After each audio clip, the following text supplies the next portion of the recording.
Tonight is a huge night on STN as we bring you live coverage of the 9th annual I've Got Ballz 400 heat races. Tonight are heats 1 and 2. Tomorrow night here on STN will be heats 3 and 4. The top 5 finishers of each heat lock themselves into the A main on Sunday night.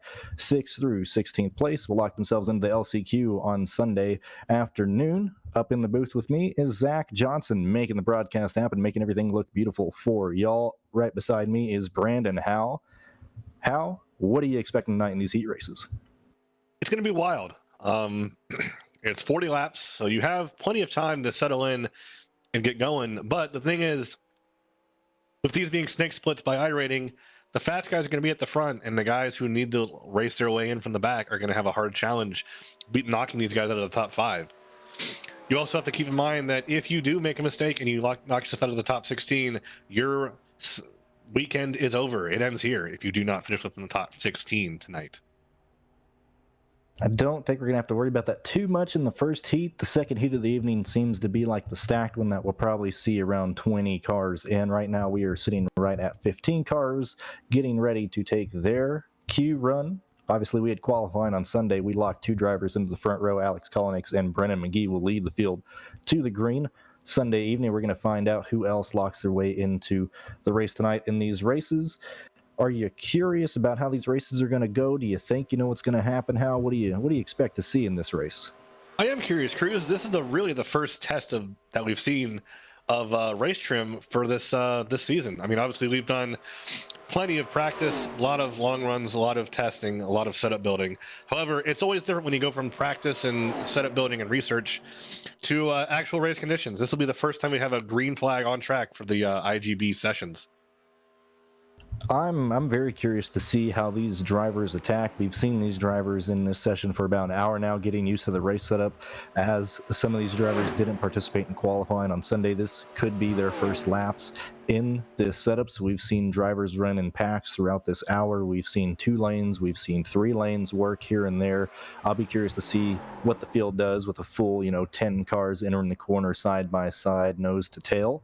We'll have to see if they respect each other, if they understand that, hey, this car is going to want to slide up entering the corners. Do they go in too wide, giving each other room, or are they going to push it like an A car or a B car and not really realize how much this car is going to require them to steer and counter steer? That's a very good question. I believe a bunch of the drivers in the next 3 heats will also be watching this very closely to get an idea as to what will be going on tonight for these drivers in the first one.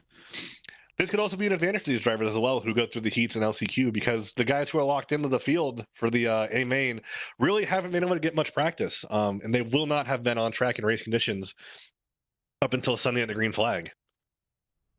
Yes, and as I said, this will most likely be the smallest heat of the 4 that we have this week. It seems like this is just one that from the start had the least amount of cars. We've had some people not elect to show up for tonight. The other heats are going to have way more cars, like I said. So as Hal just stated, I imagine a lot of the drivers are going to be watching this to see how people race. If fuel mileage comes into play, we're expecting these cars to run about 17, 18, 19 laps if you're in the back of the pack on fuel. So we'll see fuel become an issue midway through this race, and depending where the cautions fall, you're going to have to strategize for that.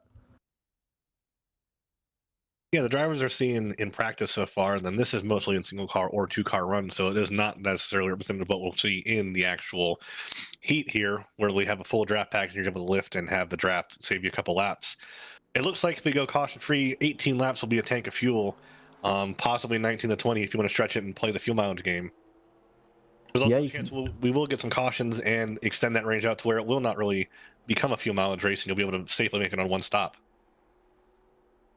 You could plan it out to try and make it on one stop. Tonight's heat races are 40 laps or 50 minutes, whatever happens first. That gives us time for about 4 to 5 cautions. I don't think we're going to get that high in this heat race due to the amount of cars we have, but that could become a factor later tonight and entering tomorrow's bigger heat races. But like Hal just said, do you want to try and push it 20 laps? Do you want to try and pit early, try and get track position? It's all going to come down to tires, how much fuel you have. Like I said, with cautions fly, a lot of things going into this race on top of the very difficult and hard to drive setup that these drivers are going to have to face.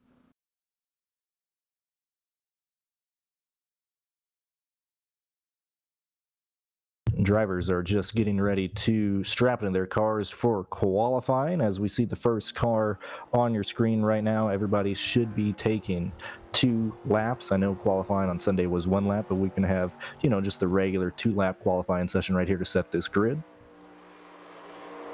Same qualifying setup as Sunday, or Sunday as well. Very hard to drive. Maybe these drivers who were not here on Sunday may not even know that we were on this setup. Who knows?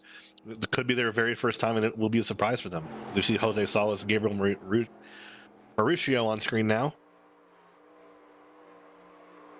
So even though it's a small heat race, do you not take a Q lap? Do you try and start at the front of the pack? Do you start in the middle and kind of be safe? I mean, a vast majority of strategies from all these drivers, I imagine most are going to try and take a time to at least, see how fast they are compared to their competitors, try and get a good pit stall. But do you have a strategy that you would personally perform in this? Like with me, I think this race is too short to really ride in the back. I know it's 40 laps, but this duel has a chance to go green to the end, or at least have long green flag runs. If you're not paying attention on one entry or one corner, you're going to end up losing that draft, and the last thing you want to do is be held out 6, 7, 8 seconds off the pace and this race goes green. Yeah, I mean, myself, I would try to qualify up front as high as I possibly could and try to just control the race. You really aren't going to have, even if it is just 15 cars, the front of the field is going to be very competitive, and they're not going to, want to give up their transfer spot, understandably. So what I tend to do is I like to just race up front. If I get wrecked out of the lead, so be it. I'd rather get wrecked out of the lead than get wrecked for 10th.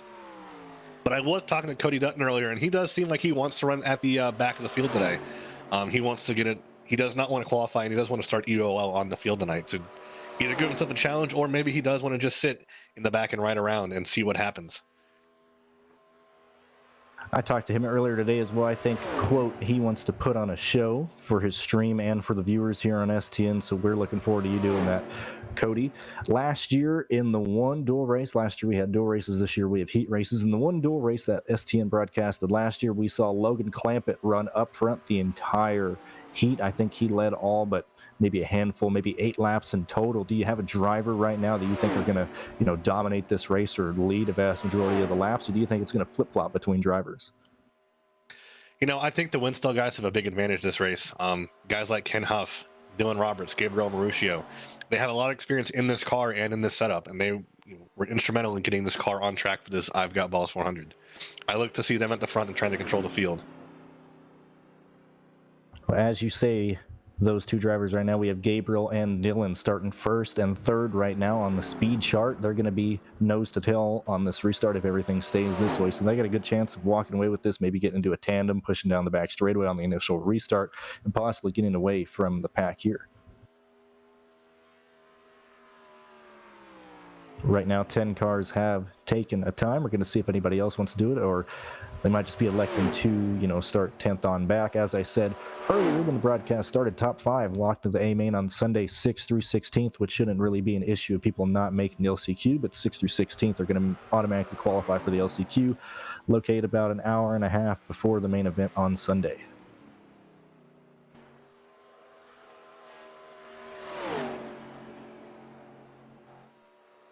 As we see people still taking Q times, you see Nicholas on the screen right now in his 97 Tide car. Should be one of the last guys making a Q lap. I'm not sure what lap he is on. We'll have to see if he can finish this lap or not. Nicholas is on lap 1. He'll be taking his lap 2 out of 4 this time by. We'll see where he runs and see where he can put himself on the list, on the Q time, on the tower, whatever you call it, the pylon, the scoring pylon. We'll see where Nicholas puts himself on the scoring pylon here. He's taking a bit of a wild line here, Cruz, and I don't think it's going to be a top time, but let's see where he scores out here.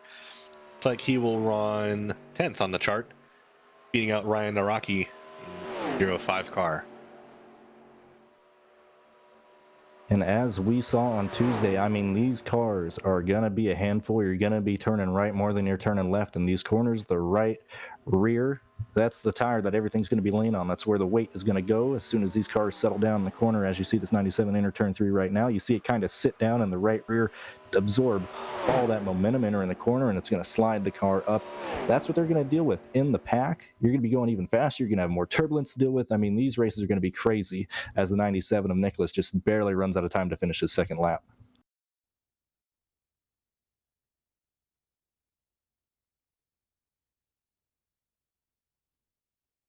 Right now, you're seeing your grid for heat number 1 as a cloud has come over the racetrack. So we're going to start at least possibly with a little bit cooler track temps.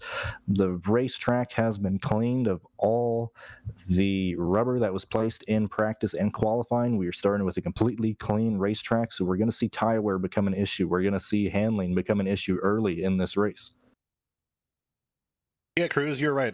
Look at the outside the broadcast booth right now, looking at the track. It's about 125 degrees track temp, which probably to the viewer seems extremely high at home. But normally, for a wind style session like this, we would be seeing about a track temp about 138 degrees to about 142 degrees. So this is going to have a lot more grip than what they normally had and what they practice in.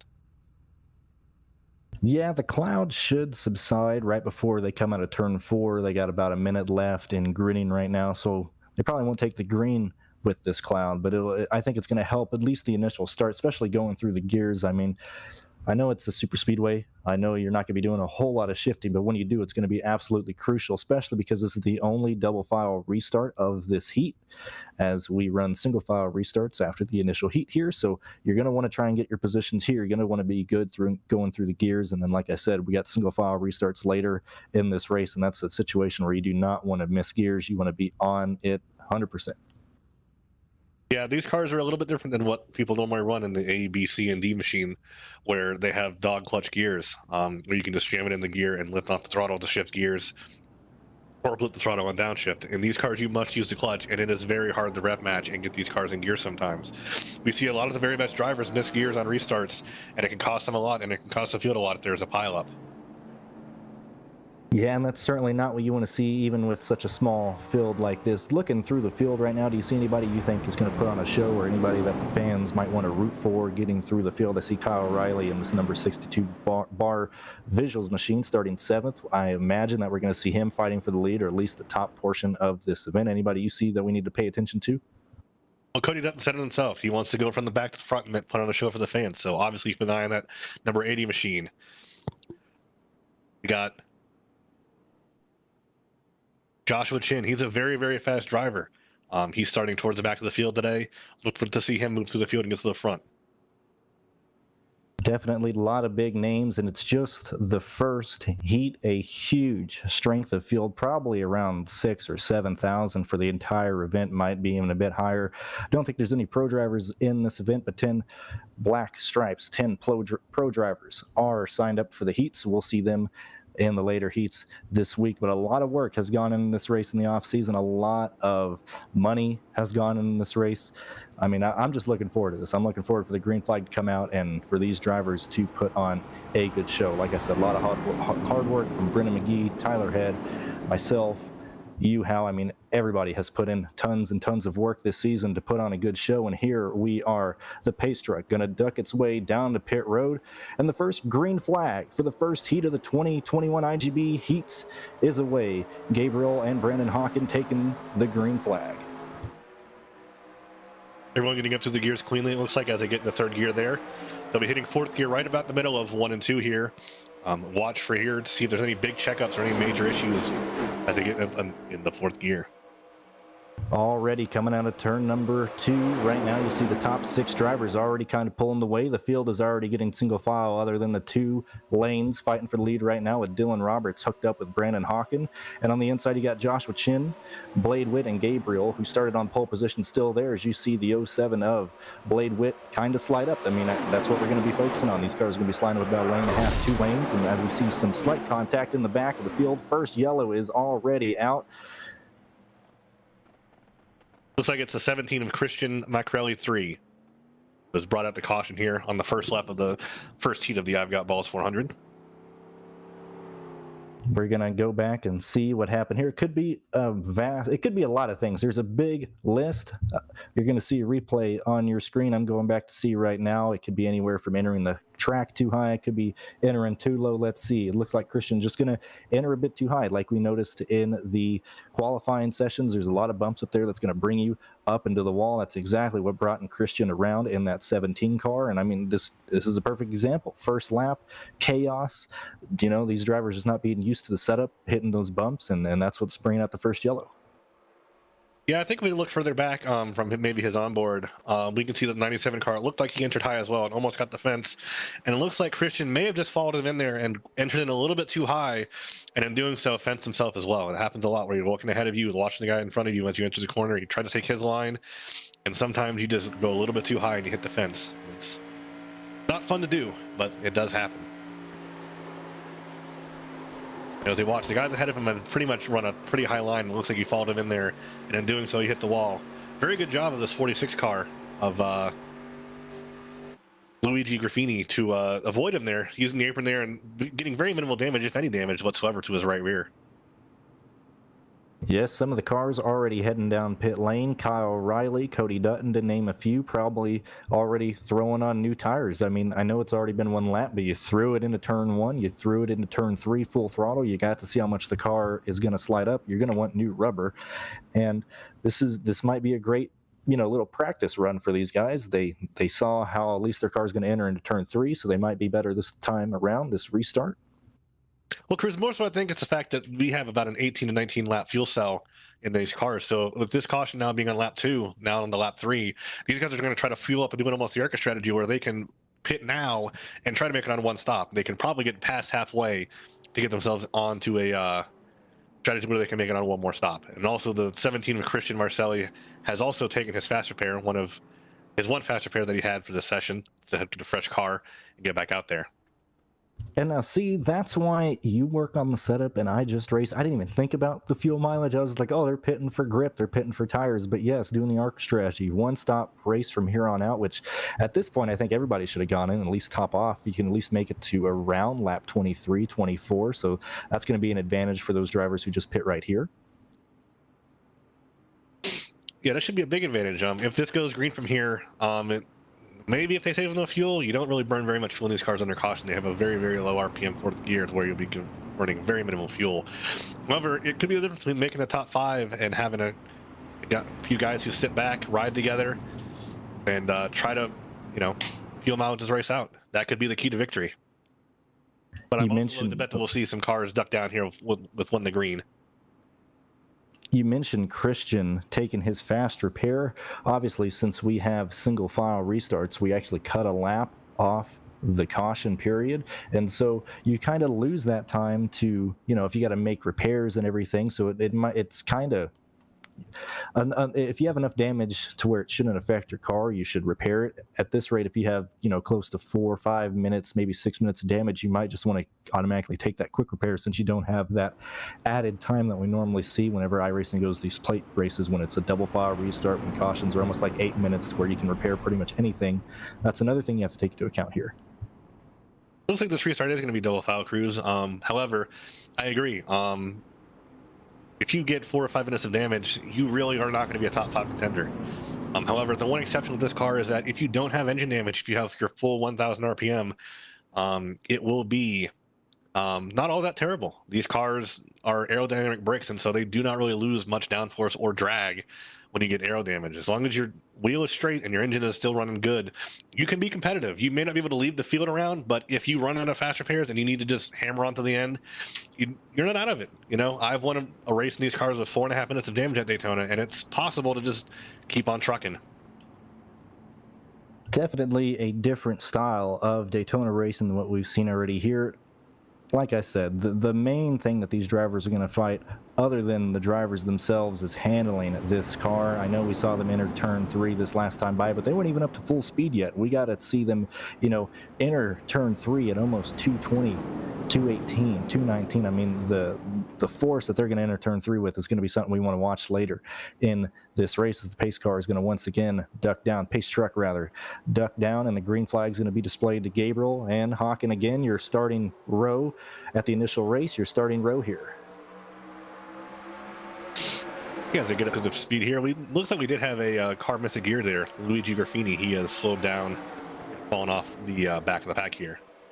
As they head through 1 and 2, they are now in the 4th gear, already at 180 miles an hour. These cars only take about half a lap to get up to speed and get up to full song.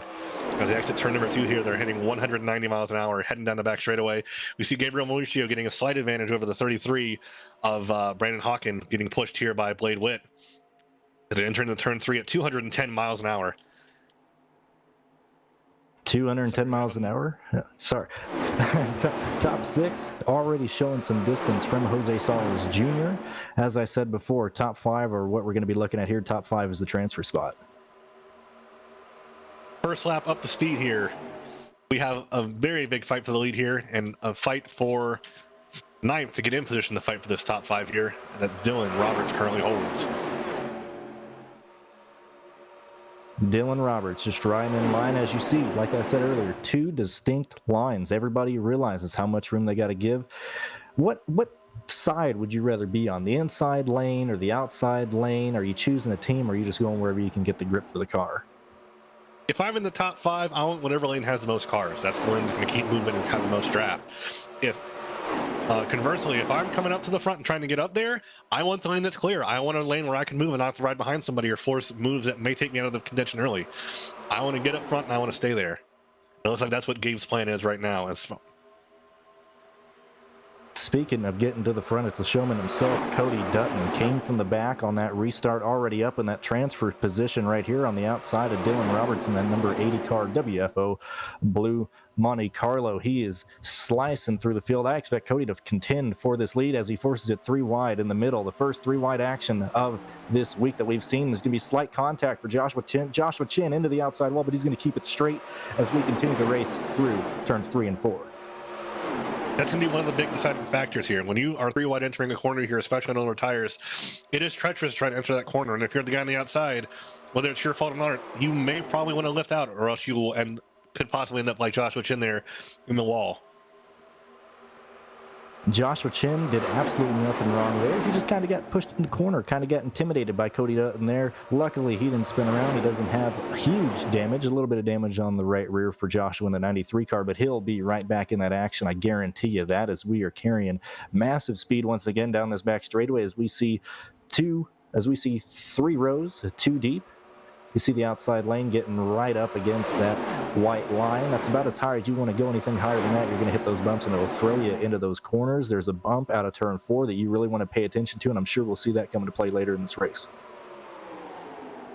Yeah, Cruz, that bump into turn number 4 will really throw you into the wall there. And there's just generally less grip above that white line, and when you have your right sides up there, it's very easy to suck yourself into the wall and damage the car or self-spin and really have a problem. And again, it looks like the guys who did come down to pit road under that caution are kind of riding off the pack here. They are back there about a second off the field, and it looks like they are trying to save fuel and make it to the at least halfway or longer before they pit next time. Cody Dutton made a move on Brandon Hawking. Cody Dutton has the lead. He is your leader exiting turn 4 this time by. We're going to have to watch him. He has been the most aggressive car on track right now as Gabe goes to the outside to try and make a pass on him. If you're Cody Dutton, do you want to try and control the lanes? You're not getting huge runs from behind, but obviously you don't want to block in this car. You'll probably end up spinning yourself out. What are you doing right now for Cody Dutton? Staying on the bottom lane, going to block the lanes? What do you think he's doing? If you're the leader, you really don't get much draft from the car behind you. It's not much like the modern cars are where you can really control a lane and get a push from a guy behind you. You basically just got to run almost like a qualifying line to get the most speed and grips of the corner because you will have the clear track ahead of you. If I was Cody Dutton or Gabe, I'd want to be looking to hook up here and just try to distance myself from the pack. There really is no reason to finish first or second. It doesn't pay anything more or give you anything more to finish first or second. You just want to be top 5. If I was a top 5, I'd be linking up and getting out of here. Letting the guys behind me fight it out for themselves. Cody Dutton promised to show, and that is what he has given us right now. Up the track to block Gabe, down to the middle right now, kind of slow down Blade Witt, and you see him sliding up the track into the outside lane. Cody Dutton failing this car, letting the car carry its momentum, pretty much kind of running a Q line, bringing it down right now in front of Gabe, slowing him down. Now he's going to go back up and slow down Brandon Hawken. He wants to maintain the lead here. He is gonna lead the field in the middle of 3 and 4 right now. As he slides up, he might get in the wall, but he doesn't. He keeps it back down, and I mean, this is wheeling it right now with these leaders. As Cody Dutton into the wall, big contact. Your leaders are around, not looking like major damage on either one of them, but certainly not what you want to say. Oh, as Cody Dutton gets hit in the grass. He did so well. He didn't have any damage, and he got hit by a car trying to avoid the carnage on the track. That's what you're messing with when you're racing as aggressive as Dutton was. I mean, that's just the type of thing that could happen at any moment. Yeah, Cruz, I was about to bring up the point there before that happened, where when you're running around like that, trying to move lanes and all that, you are hurting your tires. And after a couple laps, it really can hurt you. And we saw Cody Dutton get tight there out of 4 and hit the fence, and it was about over for him. He got run over from behind, and that was the end of his run there. As you see on your screen, actually, it may have looked like netcode may have triggered that. I know, Dutton was loose out of that corner, but it looked like, Gabe had a like a netcode little bubble on the right side of his car by the way Dutton kind of, went into the outside wall. And here you see Dutton making contact with Jose Salas Jr. As small as this field was, at least 7 cars coming away with damage from this incident out of turn 4 as we go into your second caution period. Yeah, Cruz, looking at that again, that looks like it was about netcode. It looks like Gabe touched the apron there and it kind of shot him up, and then it was on from there. Really unfortunate for Jose there. He did a great job going to the grass and just ran out of space when Cody Dutton came back down. Although it doesn't look like he had much damage there in his UPS machine. And again, these are drivers who in the first caution did not have to take their fast repair, and I'm not sure, probably Cody and Gabe will need to take their fast repair here, but I think Jose has a little enough damage that he's only going to have to use the his pit crew to fix that car.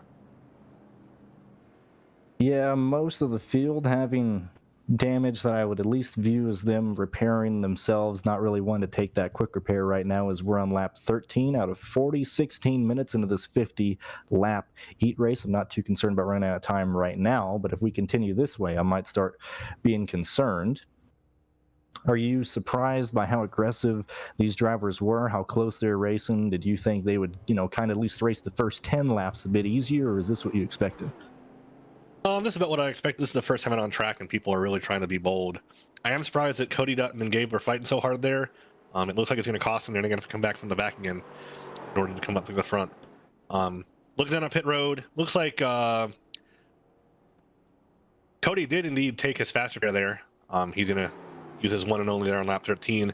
Gabe and Jose are choosing to repair their cars on pit road, as well as the 33 machine of Brandon Hawkins, who has some rear end damage.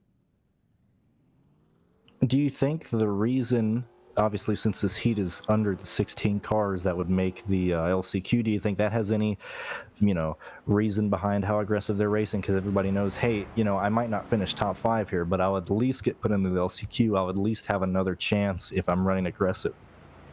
If I was a driver, I would not want to be running the LCQ, just because it's going to be at maximum about a 35 to 40 car field and taking very few cars. So, I'd want to be getting through this field, especially with this being probably the lowest car count.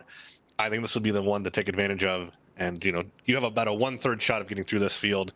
If you're in the LCQ, good luck. As it's going to be a wild event, that LCQ, and I would not want to have to rely on that to make my way to the IGB. Well, at least we don't have to worry about that, selfishly speaking. Right now, about 5 cars that have damage. The most damage is Gabriel, as he stayed in pit lane up until the pace car entered turn number 4 this time around. Like you said, he saved his fast repair. So if he has another caution, I expect to see him taking that, and he'll be right back up there fighting for the lead. Yeah, it's probably wise of him to save it to the end. If he feels that he doesn't have enough damage to really take him out of contention, then I'd recommend that. I mean, he's coming around. I see him coming around into the travel now to catch up to the field, and he's getting a pretty decent pace. I mean, he's not running at qualifying speeds, but he is holding about 190 miles an hour as he comes around to the truck to the back of the field. Looking at the field, it looks like the 33 has damage. The 93 of Joshua Chin has some right rear damage, very slight from where he got into the wall of Cody Dutton earlier. Dylan Roberts has a little bit of front end damage. That's probably where the 33 of Brandon Hawkins got his damage from, was from the front bumper of Dylan's nose. The field. Go ahead, Cruz. I was going to say the field has switched positions, but I just saw Cody Dutton, the guy who's just involved in this wreck, the guy who just took his fast repair, starting 5th. I'll let you carry this restart since I took the last 2. All right, Cruz. We're on through 3 and 4 right now. It's a very contentious debate here as to whether or not you want to start in first gear and second gear. First gear will get you about 200 to 300 RPM, but sometimes that run up can get you a big jump, or second gear where it's safer and you don't have to make a shift. As the pace truck goes off, green flag comes back in the air, and we're back under green to take lap 15 of the 2021 I've Got Ballz 400 first heat of the night. As they head down into turn number 1, it looks like The lines are going to be pretty even here. It's going to be whoever can push harder, and it looks like Ryan Naraki has fallen off the back of Blade Witt a little bit.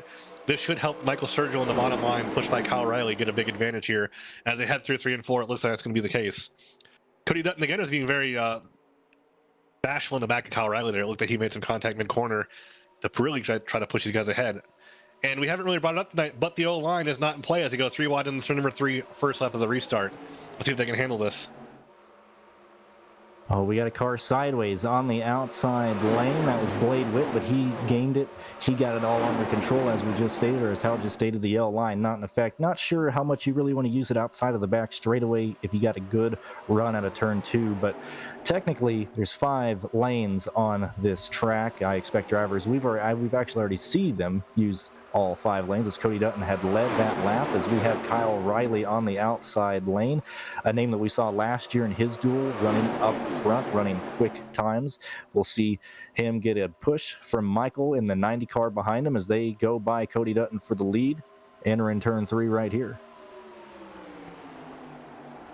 Yeah, I mean, I agree with you there. The O-line probably won't be all that viable, but if I was, fighting for 5th and 6th side by side in the last lap and I was on the inside, I'd surely be taking that yellow line through the trial there, trying to gain what little advantage I could coming to the checkered flag. Dutton being aggressive. He's going to lead that lap, taking it away from Kyle Riley. Kind of did a bit of a side draft out of turn 4 that time by. I expect him to slide, and there he goes right there, sliding to the outside lane. That's where he wants to be. I imagine he'll get a run, probably lead Joshua into turn 3 right here, as he'll probably get help from Kyle Riley, as we got a 3 car. Oh, and here comes Kyle forcing it 3 wide. Cody Dutton didn't want to be wrecked again. He saved it. Very close, but Cody was like, hey, I just got wrecked out of turn 4. I don't really want to deal with it again, as we got Kyle Riley sideways. He gets hit from behind by Blade Witt, but they keep it green. A lot of wheeling and dealing going on right now as the field comes by the start-finish line to take lap number 18. What a save by Kyle Riley. What a job of the guys behind him to not make that into another wreck. That could have easily been another 5 or 6 cars taken out there, but quick thinking from Kyle Riley and Blade Witt there to keep that clean and green. Smart racing, but I don't think we're done right now. Cody Dutton by himself on the outside lane, trying to get that lead from Joshua Chin. Joshua's going to slide up in front of Cody.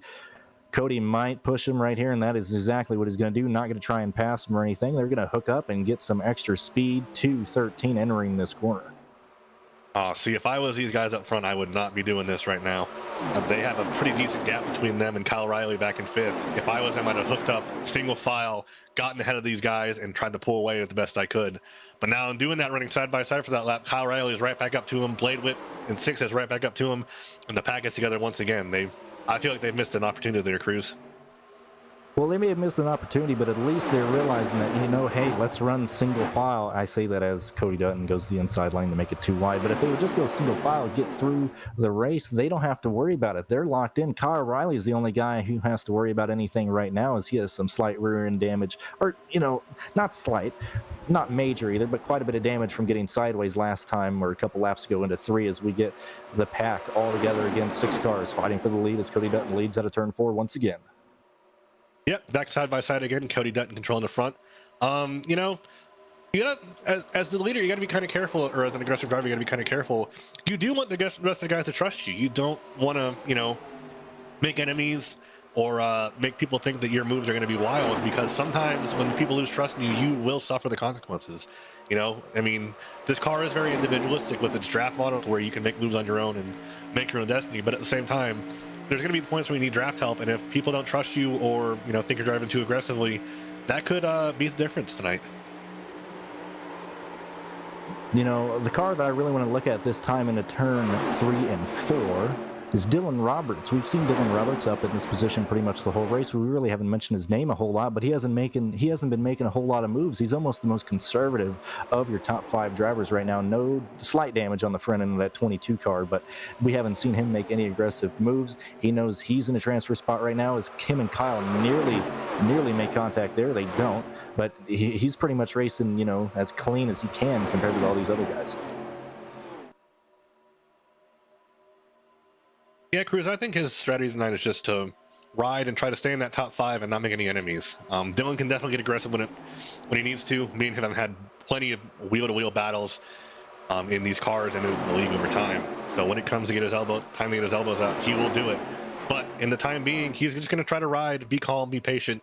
That's kind of Dylan's personality.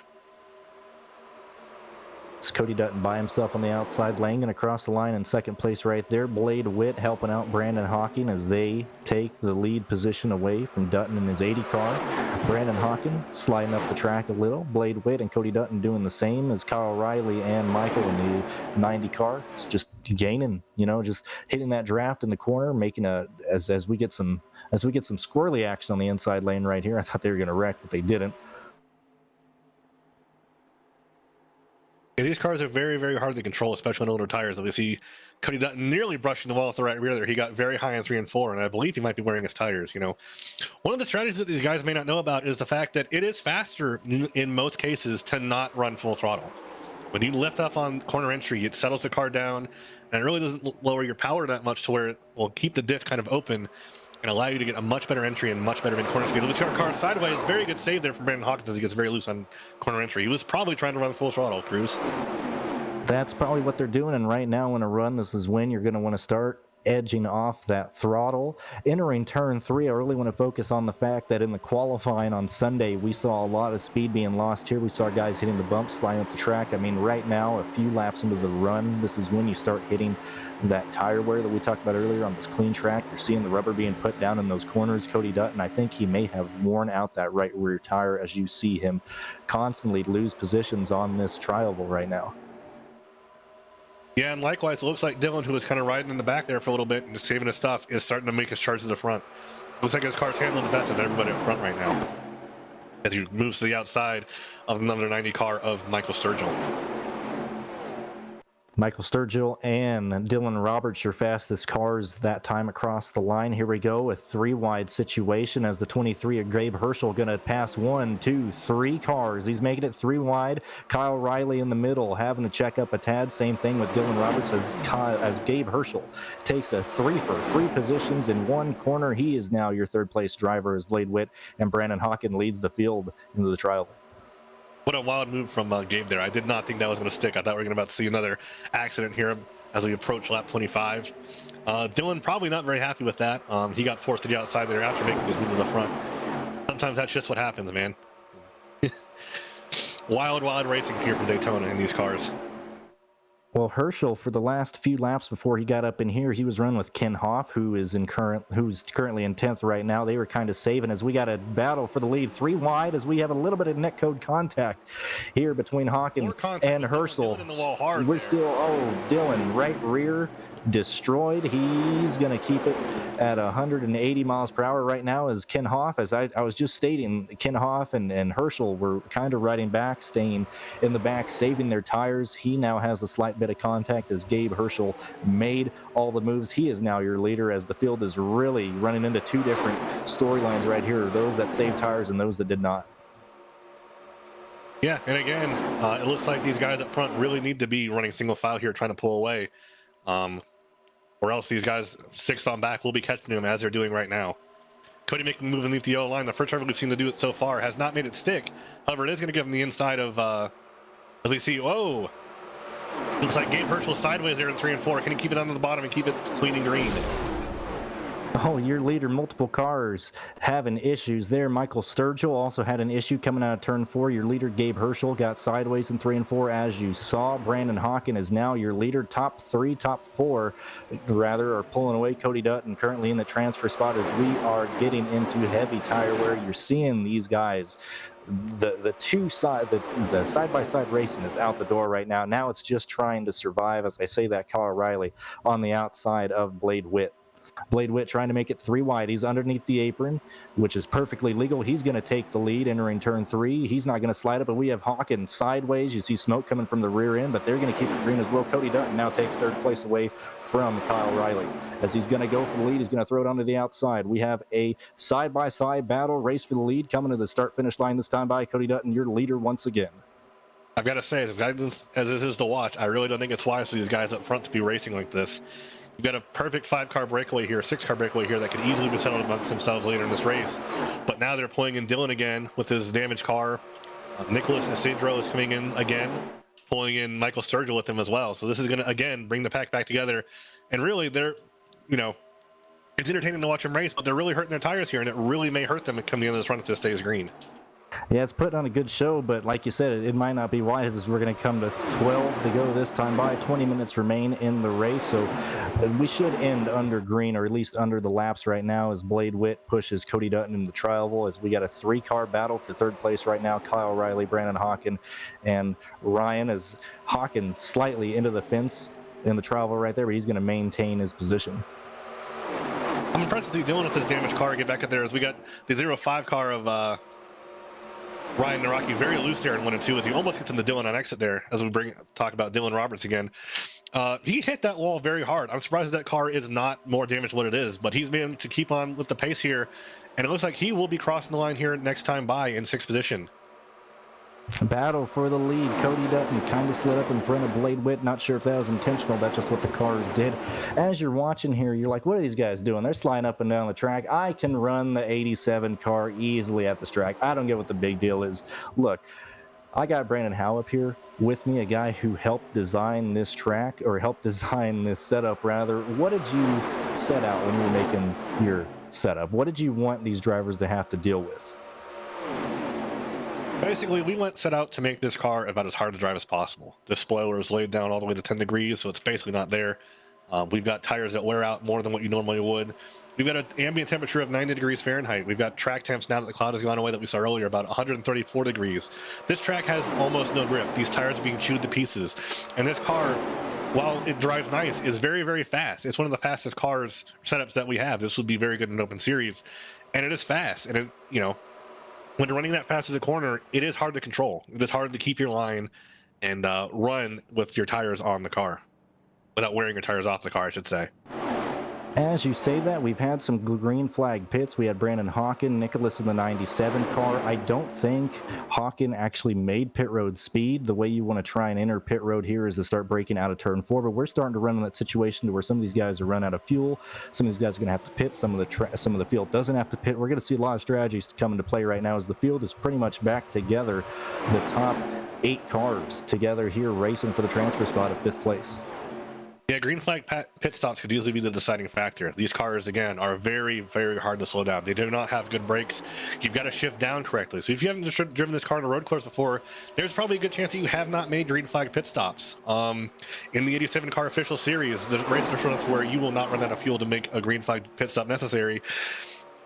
And I believe that these drivers probably have not had much practice in getting these cars on the pit road and load down, especially not in race trim with worn tires. Well, before we get into the leaders pitting, we might be running into some lap traffic here, as we have Brandon Hawken in turns 3 right now. We have Jose Salas Jr. coming into pit lane. He actually stayed into pit road and didn't take his faster pair last time around, probably expecting a wreck. That did not come out. Jose Salas Jr. is going to go a lap down, as we have Kyle Riley, Cody Dutton coming into pit lane this time by, bringing some other guys with him. It looks like they're all going to make pit road speed there. However, that may be a penalty on Gabe Herschel. You cannot go to the left side of that cone on pit entry. Most of these drivers probably don't have much experience in Daytona 07, and Gabe may have gotten himself a penalty there doing that. We'll see what happens. You know, outside of practicing for this setup, you're in a car that you don't normally race. You're with a setup that you don't normally drive, as we have some huge checking up on the back straightaway with Blade Witt and Dylan Roberts. Not sure if that was planned. Not sure if they're trying to get around lap cars. We have a lot of traffic, a lot of action going on right here. But as I was saying, some of these guys haven't practiced with the setup. Some of these guys haven't really practiced with the car. The last thing you really wanted to look at is, or the last thing on your practice list was actually entering pit road, seeing how the brakes work, seeing just how to enter pit road, as we see the rest of your leaders coming in this time by. Joshua Chin, the first car into pit lane. I'm interested to see here cruise of Dylan Roberts if he takes his faster pair here or elects to keep the car as is, because he was running pretty well there. We'll also be interested to see what pit strategies these guys do as far as tires are concerned. It will not take a full 22 seconds to fill this car with Sunoco Racing fuel to halfway. That should be right enough time where 2 tires will be the way to go. Looks like Dylan has chosen to go fuel only here, not take his faster pair, not take tires. See a very tricky pit exit here for him as he heads out ahead of the field. Dylan Roberts on old tires trying to be the leader, as your guys who have already pit, Kyle Riley and a few others, round the trial this time by. We're going to have 6 laps to go when they come around, so this is the time to make decisions this time. This is the time to try and win this race. The leaders are coming up here on the two guys who have hit here with looks like the lap car of Jose Salas helping out Dylan Roberts. This could be a great move from Dylan. The guys behind him are probably not going to be able to catch his draft. If this stays green, Dylan may have gotten himself to do a transfer spot here just by the luck of it. Or by pitch strategy, I should say, not by luck. That was all pitch strategy. You say that, and we got a car sideways. That's 97 of Nicholas. He got into the wall. He got it all together. Now we have the top 5 cars being spread out. Just going to make sure they go through the transponder spot. But right now it's Kyle Riley in first, Cody Dutton in second, Dylan Roberts in third, being pushed by the lap car of Jose Salas Jr. So if they stay green, it should be those guys in the top 3. Brandon Hawken, your 4th place driver, and Joshua Chin in 5th. The 6th place car is Michael Sturgill. He is currently rounding turn 2 right now. I don't see him catching the transfer position. I don't see him passing unless we have an issue. So right now, Joshua Chin, Brandon Hawken, Dylan Roberts, Cody Dutton, and Kyle Riley would be your transfer drivers into the A-Main, into the IGB 400 this Sunday. Yeah, if this stays clean and green, these 5 guys are going to lock themselves in. Michael Sturgill does have Blade Witten 7th with him to give him a draft, but they are very far off these top 5. This is showing me for the big race on Sunday, I'm going to want us to try and stay with the pack as much as I can. I don't want to be left behind. This would be my worst, nightmare. For example, Gabe Herschel right now in the 10th place on the back straightaway, your first car in front of the leaders of Kyle Riley and Cody Dutton. He was competing for a win. He got sideways, lost the draft, got some damage, and now he's going to fight to possibly stay in the lead lap, and he needs a caution right now to have any chance of making the transfer position. Yeah, it's going to be interesting to see how they deal with lap cars, if they do have to deal with lap cars. These guys did not take tires or on 2 tires, and so these cars are not handling as well as they would be if they would have just taken 4 or been on a restart here. We do have a pack formed together now with the 33 car of Brandon Hawken, Dylan Roberts, and Joshua Chin, so they may be able to track down our front 2 here, and we may get racing here if these guys don't settle down. Yeah, we have 4 laps to go as your field heads down the back straightaway this time. Transfer spot I don't see really being changed by anybody, but we might see a contention for a winner like you just said. We got 4 cars lined up aiming for your leaders. Now, if I was in this 5-car pack, I probably wouldn't want to be racing too hard, but we do know that Cody Dutton did say he wants to put on a show, and I'm going to assume that he's going to go for the win. That may affect the outcome of this race, and it may cost somebody or himself a transfer spot here. That should be an easy lockup if it stays green. Right now, your top 7 positions are separated by 6 seconds. Your 8th position, 24 seconds back. 9th position of Ken Huff, 31 seconds back. Your last car on the lead lap is Gabe Herschel, 41 seconds back. So if something were to happen to Kyle Riley or Cody Dutton or anybody else in the top 5 right now, they would need a buffer of about 24 seconds to take advantage of that. Yeah, that's the case, Cruz, and it's, one of those deals where it is what it is. Gabe Herschel, Christian Maselli, possibly gonna get connected pretty soon before the leaders get up to him. Christian, your unfortunate driver who just got caught up in the wall, brought out your first yellow earlier in the race. We'll see if he, kind of gives the leaders room if he races to stay 12th. We'll just see how this goes. Hopefully he'll get out of the way here and just let these guys race and finish it out. Coming around to the white flag now. Be very unfortunate if he did get in the way.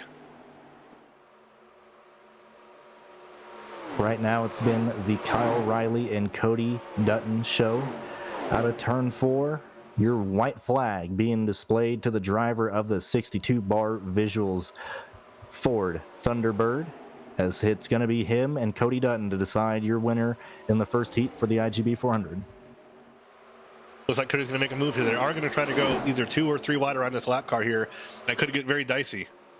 Oh, your lap car in the wall. He's going to hold it against the wall. Will Kyle Riley be able to get around Cody Dutton? I don't know if he will. He might be able to get a draft down this back straightaway, but Cody Dutton used the lap car of Christian as a pick, got around Kyle in pretty much perfect fashion. The man, the myth, the legend who wanted to put on a show, who wanted to start in the back to, get a feel for the car. He is putting on a show out of turn 4 this time by your winner by over 2 car lengths right now is going to be Cody Dutton. I think it's sideways there, across the line. A little bit of contact there with Gabe Herschel as he crossed the start-finish line there to take the checkered flag. Looking at the transfer spot, it's going to be Cody Dutton, Kyle Riley, Brandon Hawken, Dylan Roberts, and Joshua Chin, your top 5 finishers. Everybody else going to be going to the LCQ on Sunday.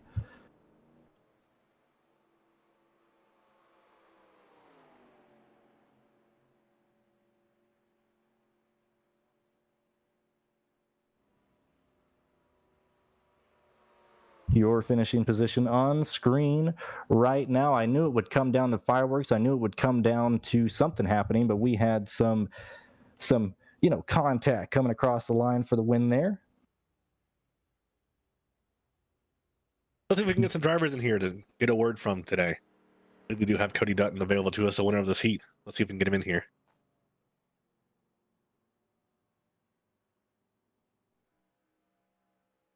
Cody, you got us, man? Yeah, I got you.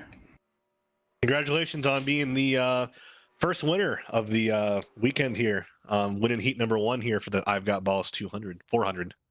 Appreciate it.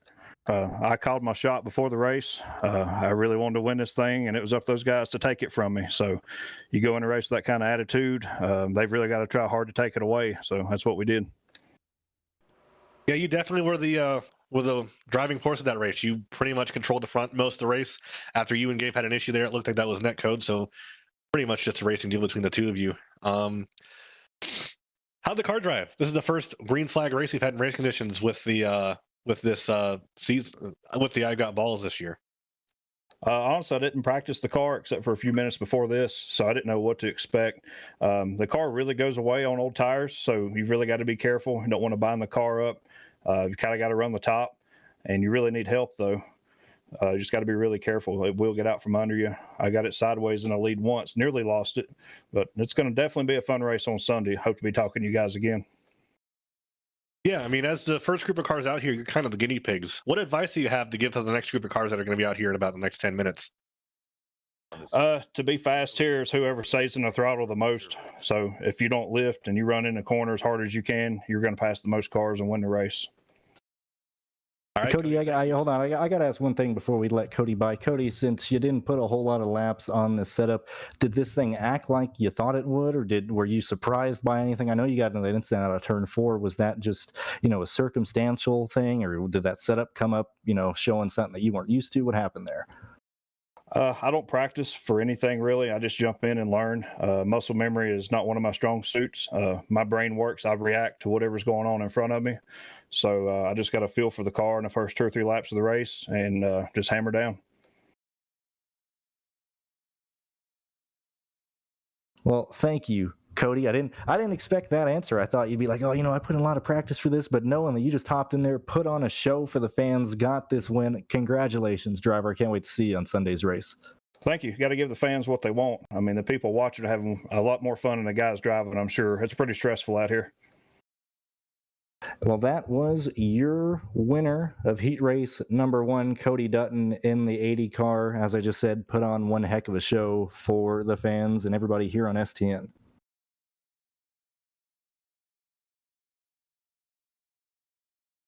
I think we may have time to get one more driver down here. Let's see if we can browse around the pit area and see who we got available to chat with us.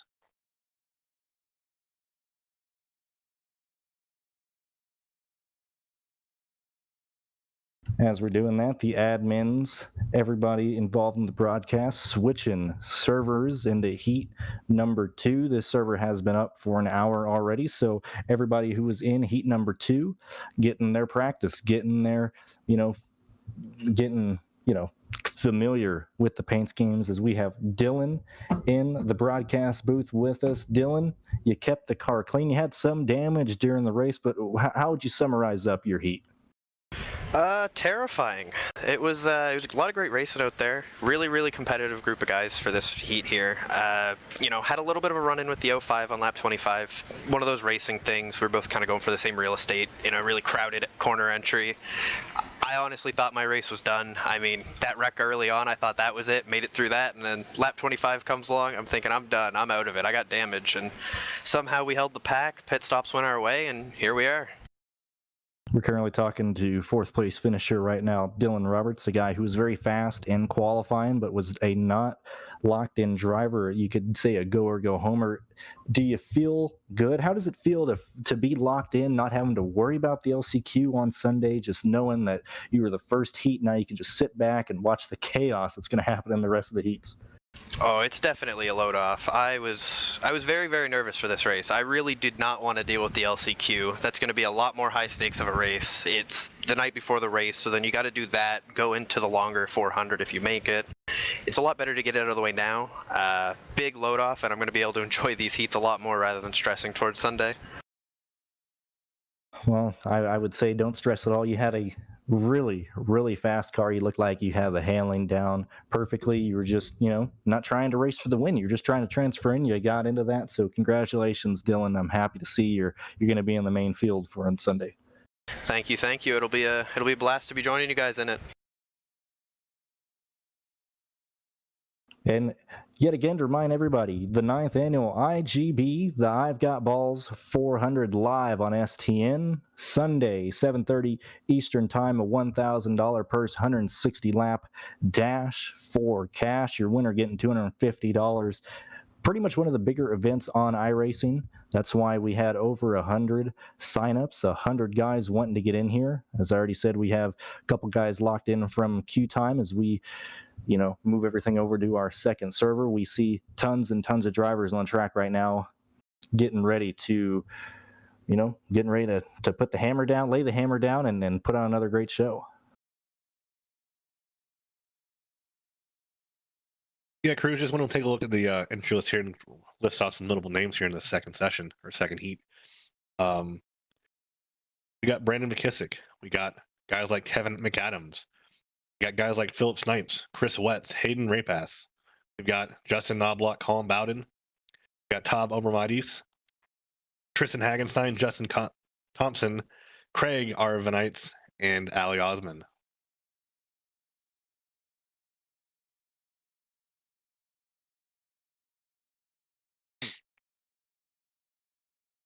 Quite a few Winstell regulars in this as we get Zach Johnson and the rest of the STN guys in here. We're going to take a short commercial break. We'll be back with the second heat for the IGB 400.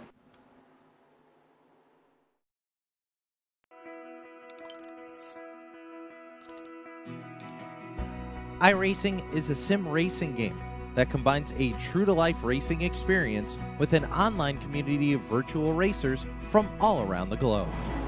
iRacing offers a multitude of officially licensed cars and tracks, laser scanned with millimeter accuracy. Their car models and mechanical systems are based on real-world physics, engineered in cooperation with manufacturers and race teams. Their skill license system ranges from rookie to pro, ensuring members are always pitted against those with similar skill sets. Members are able to sign up for a weekly race series, compete in time trials, host a private race with friends, and participate in racing leagues created and run by the community. With over 170,000 members, iRacing works in partnership with renowned motorsports organizations like NASCAR to deliver virtual races based on the real-life NASCAR Cup Series, as well as many other series on the NASCAR ladder. iRacing also features team racing, providing a variety of options for members to create and manage their own teams. Race with friends or real-world teammates in full-length endurance events like the 24 Hours of Daytona, Spa 24, or the Bathurst 12 Hour.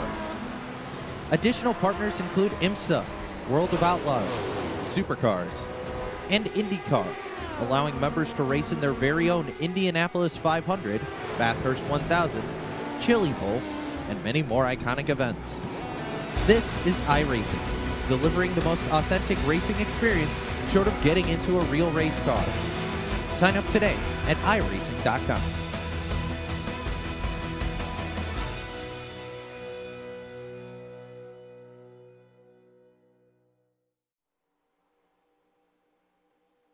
Ladies and gentlemen, we are back to live coverage of the 2021 I've Got Ballz 400 Heat Racing action. Heat race number 2 will be coming to you shortly. Right now, 13 cars currently in the server. Top 5 going to transfer automatically to Sunday's A main, the 9th annual I've Got Ballz 400. Everybody else will transfer to the LCQ.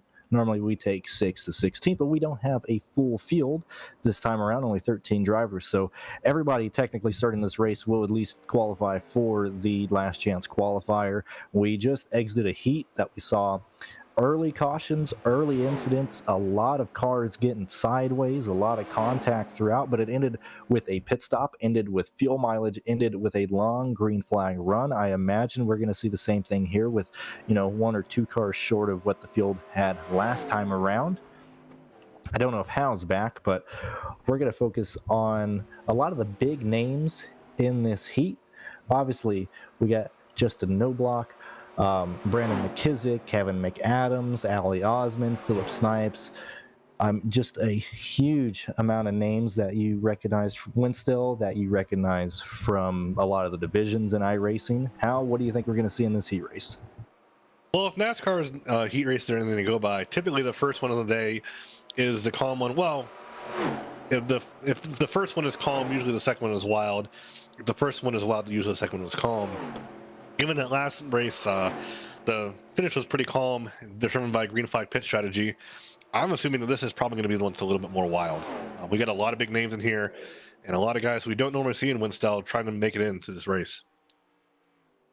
A lot of guys. Philip Snipes, a storyline you might want to follow in this heat race, qualified, raced his way in from the LCQ last year, had internet connections on lap 1 of the IGB 250 last year, completed only 1 lap. Philip Snipes, a driver who needs to race his way in again. Obviously, he wants to have a second chance at an IGB win, at least to complete 2 more laps. So he's a favorite that I would want you guys to root for. Any other guys you think that we should point out, or people that we should kind of care about going to this? I know Brandon McKissick is another driver who wants to put on a good show, who wants to qualify for this race. Anybody else? Kevin McAdams, I think he's been kind of a sleeper all week. He typically qualifies in plate races very, very well. I look to see him up at the front.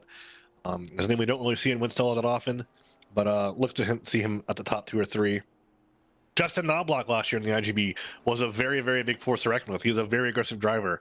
I see him being almost like the Cody Dutton character this race, where he's going to be the guy trying to get to the front, get to the lead, and he's going to be putting that balls to the wall all race long.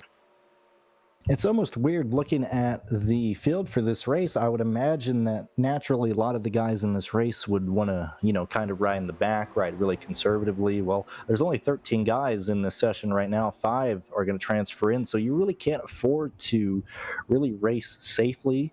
And it's going to be, you have to turn the key in a lot of these guys' heads. Like, I normally race safe. I normally race with patience, but I'm going to have to go. I'm going to have to race hard in this race. Yeah, that's definitely the case. I was talking to Brandon McKissick earlier, and he was saying that typically he wasn't the guy who would ride at the back and try to wait for everyone else to wreck.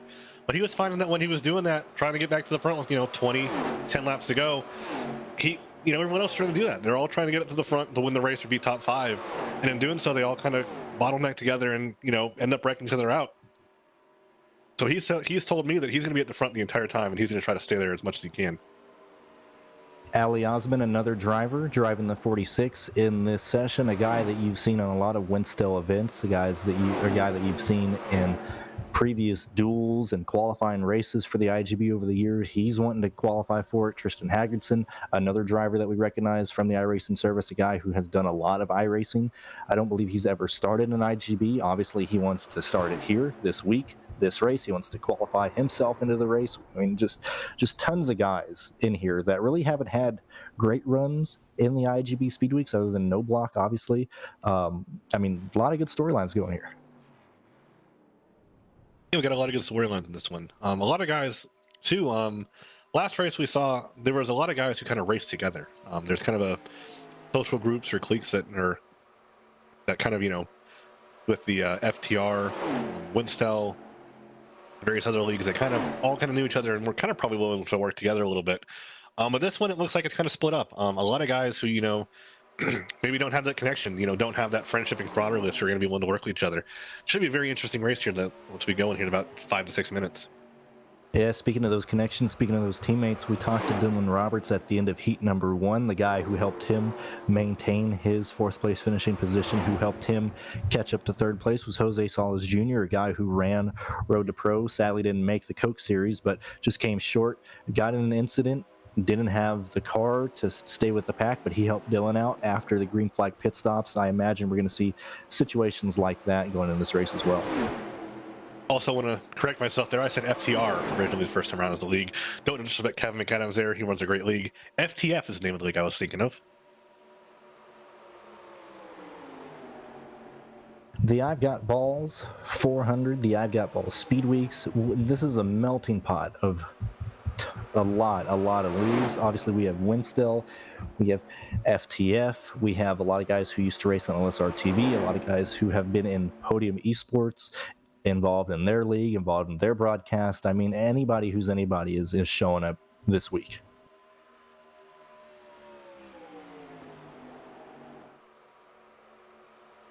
On screen right now, your schedule for the week. Obviously, on Sunday, January 3rd, we had our qualifying. Qualified the pole sitter, Alan. Oops, my page just froze. Alex Kolonix and Brennan McGee qualified 1 and 2. They're going to start front row on Sunday. Obviously, today is Heat 1 and 2. Tomorrow, Heat 3 and 4. Your LCQ and main event on Sunday. Thank you, STN, and thank you for everybody watching. Thank you for broadcasting these. I mean, we couldn't do this without you. The fans, Zach, everybody involved. If you're tuning in, thank you very much for tuning in, spending your Friday evening with us. Hopefully, we put on a good show for you.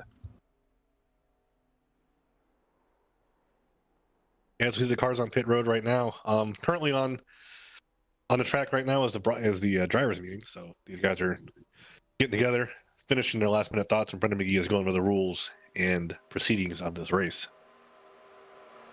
One thing that a lot of the drivers were concerned about were the blowovers that this 87 car has to deal with a lot in this iRacing service.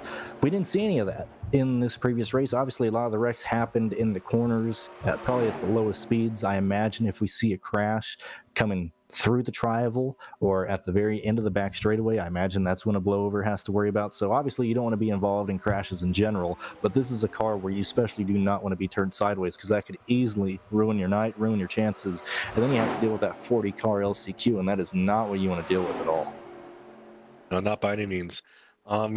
Again, with these cars being at Daytona 07 and the temperatures and track conditions that they're in, they're not really running all that fast to where, unless you're getting turned at the end of the back straightaway or the front straightaway, you're probably not going to catch very much air. But that's something to worry about. Typically if you get spun around on the back straightaway, it'd just be a gentle ride through the grass where you'd kind of, obviously you'd lose the pack and hope the caution came out for you. But if you got going again, you'd probably have very limited damage. Now, if you do a blowover and you roll the car over and you start barrel rolling, that could easily be night over. You could get stuck on your roof, or you have to take your one and only tow. Something to think about these drivers, and especially for those drivers who don't run this car very often and, have probably forgotten about blowovers, It'll be a surprise for them to get turned sideways and all of a sudden they're in the air. Another thing, if you want to look at the IGB on Sunday, still one quick repair. And so in the previous heat race, and I'm sure in this one, we're going to see guys get in the wall. We're going to see guys make contact with each other. We're going to see guys get damage from just erasing the track. It's only 40 laps here. It's 160 on Sunday. So you're going to see a battle of attrition. You're going to see guys really fighting each other, fighting the track on Sunday. I mean, this should be the best I've Got Ballz race in the history of the event. Oh yeah, I agree. This is the biggest ever been. We've got a star-studded field, one of the highest SLF races of the year. Definitely, probably the highest free entry SLF race of the year.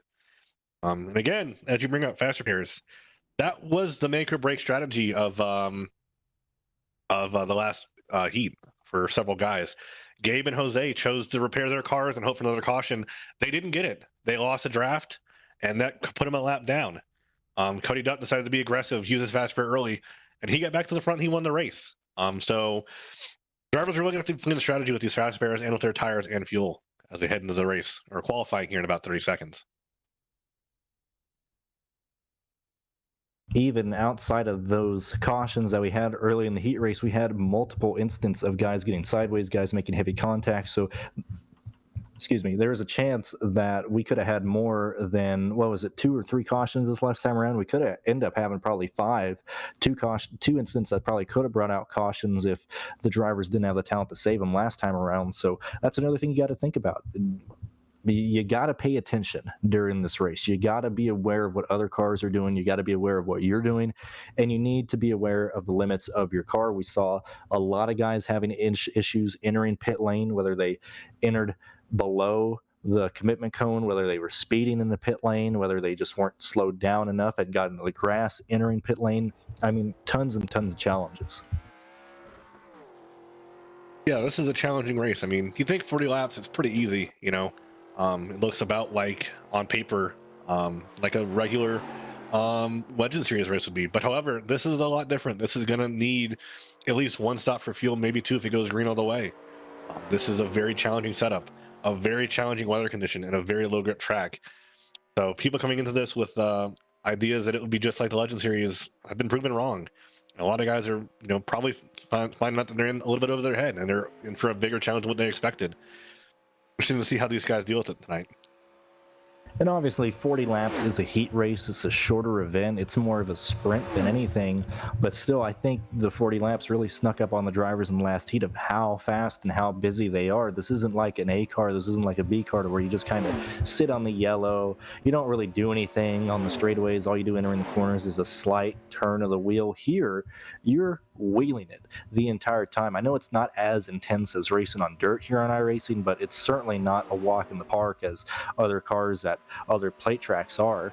And so you get through the gears on a restart, and then you kind of see where everybody else is running. You decide where you want to go in the run. If you want to race, if you kind of want to hang back, if you get a run, do you take it? Do you not take it? Oh, what's that? I got a pit, so now I got to worry about entering pit road. Oh, I got to make sure I'm not speeding. I got to make sure I go down the gears into my stall, and then I got to make sure I go up through the gears, get through the treacherous apron, as we've seen drivers spin out under caution, or not under caution rather, but practicing on the apron. If you're not paying attention, you're going to loop it, you know, coming up to speed. And so you're busy the entire time around this track, the entire run. You're always doing something. Yeah, Chris, is definitely the case. One thing I want to bring up is with these guys being the second group of cars out here, they do have an advantage. They'll more than likely have been in TeamSpeak talking to the guys who ran the first race. They watched the first broadcast and they saw how this track is going to change, how these cars are late in the run. And looking at the spotter stand right now, we've got a bunch of drivers in that first heat who came up to the spotter stand. Jose Salas Jr. is in Brandon McKissick's spotter stand, looking down on him. He'll be in his ears giving advice this entire race. Tristan Hagenstein has Ryan A. Williams and Gabe Herschel, who unfortunately did not make it into the race through his heat, but will be running in the LCQ Sunday. So he will have knowledge on what to tell Tristan Hagenstein to do and not to do.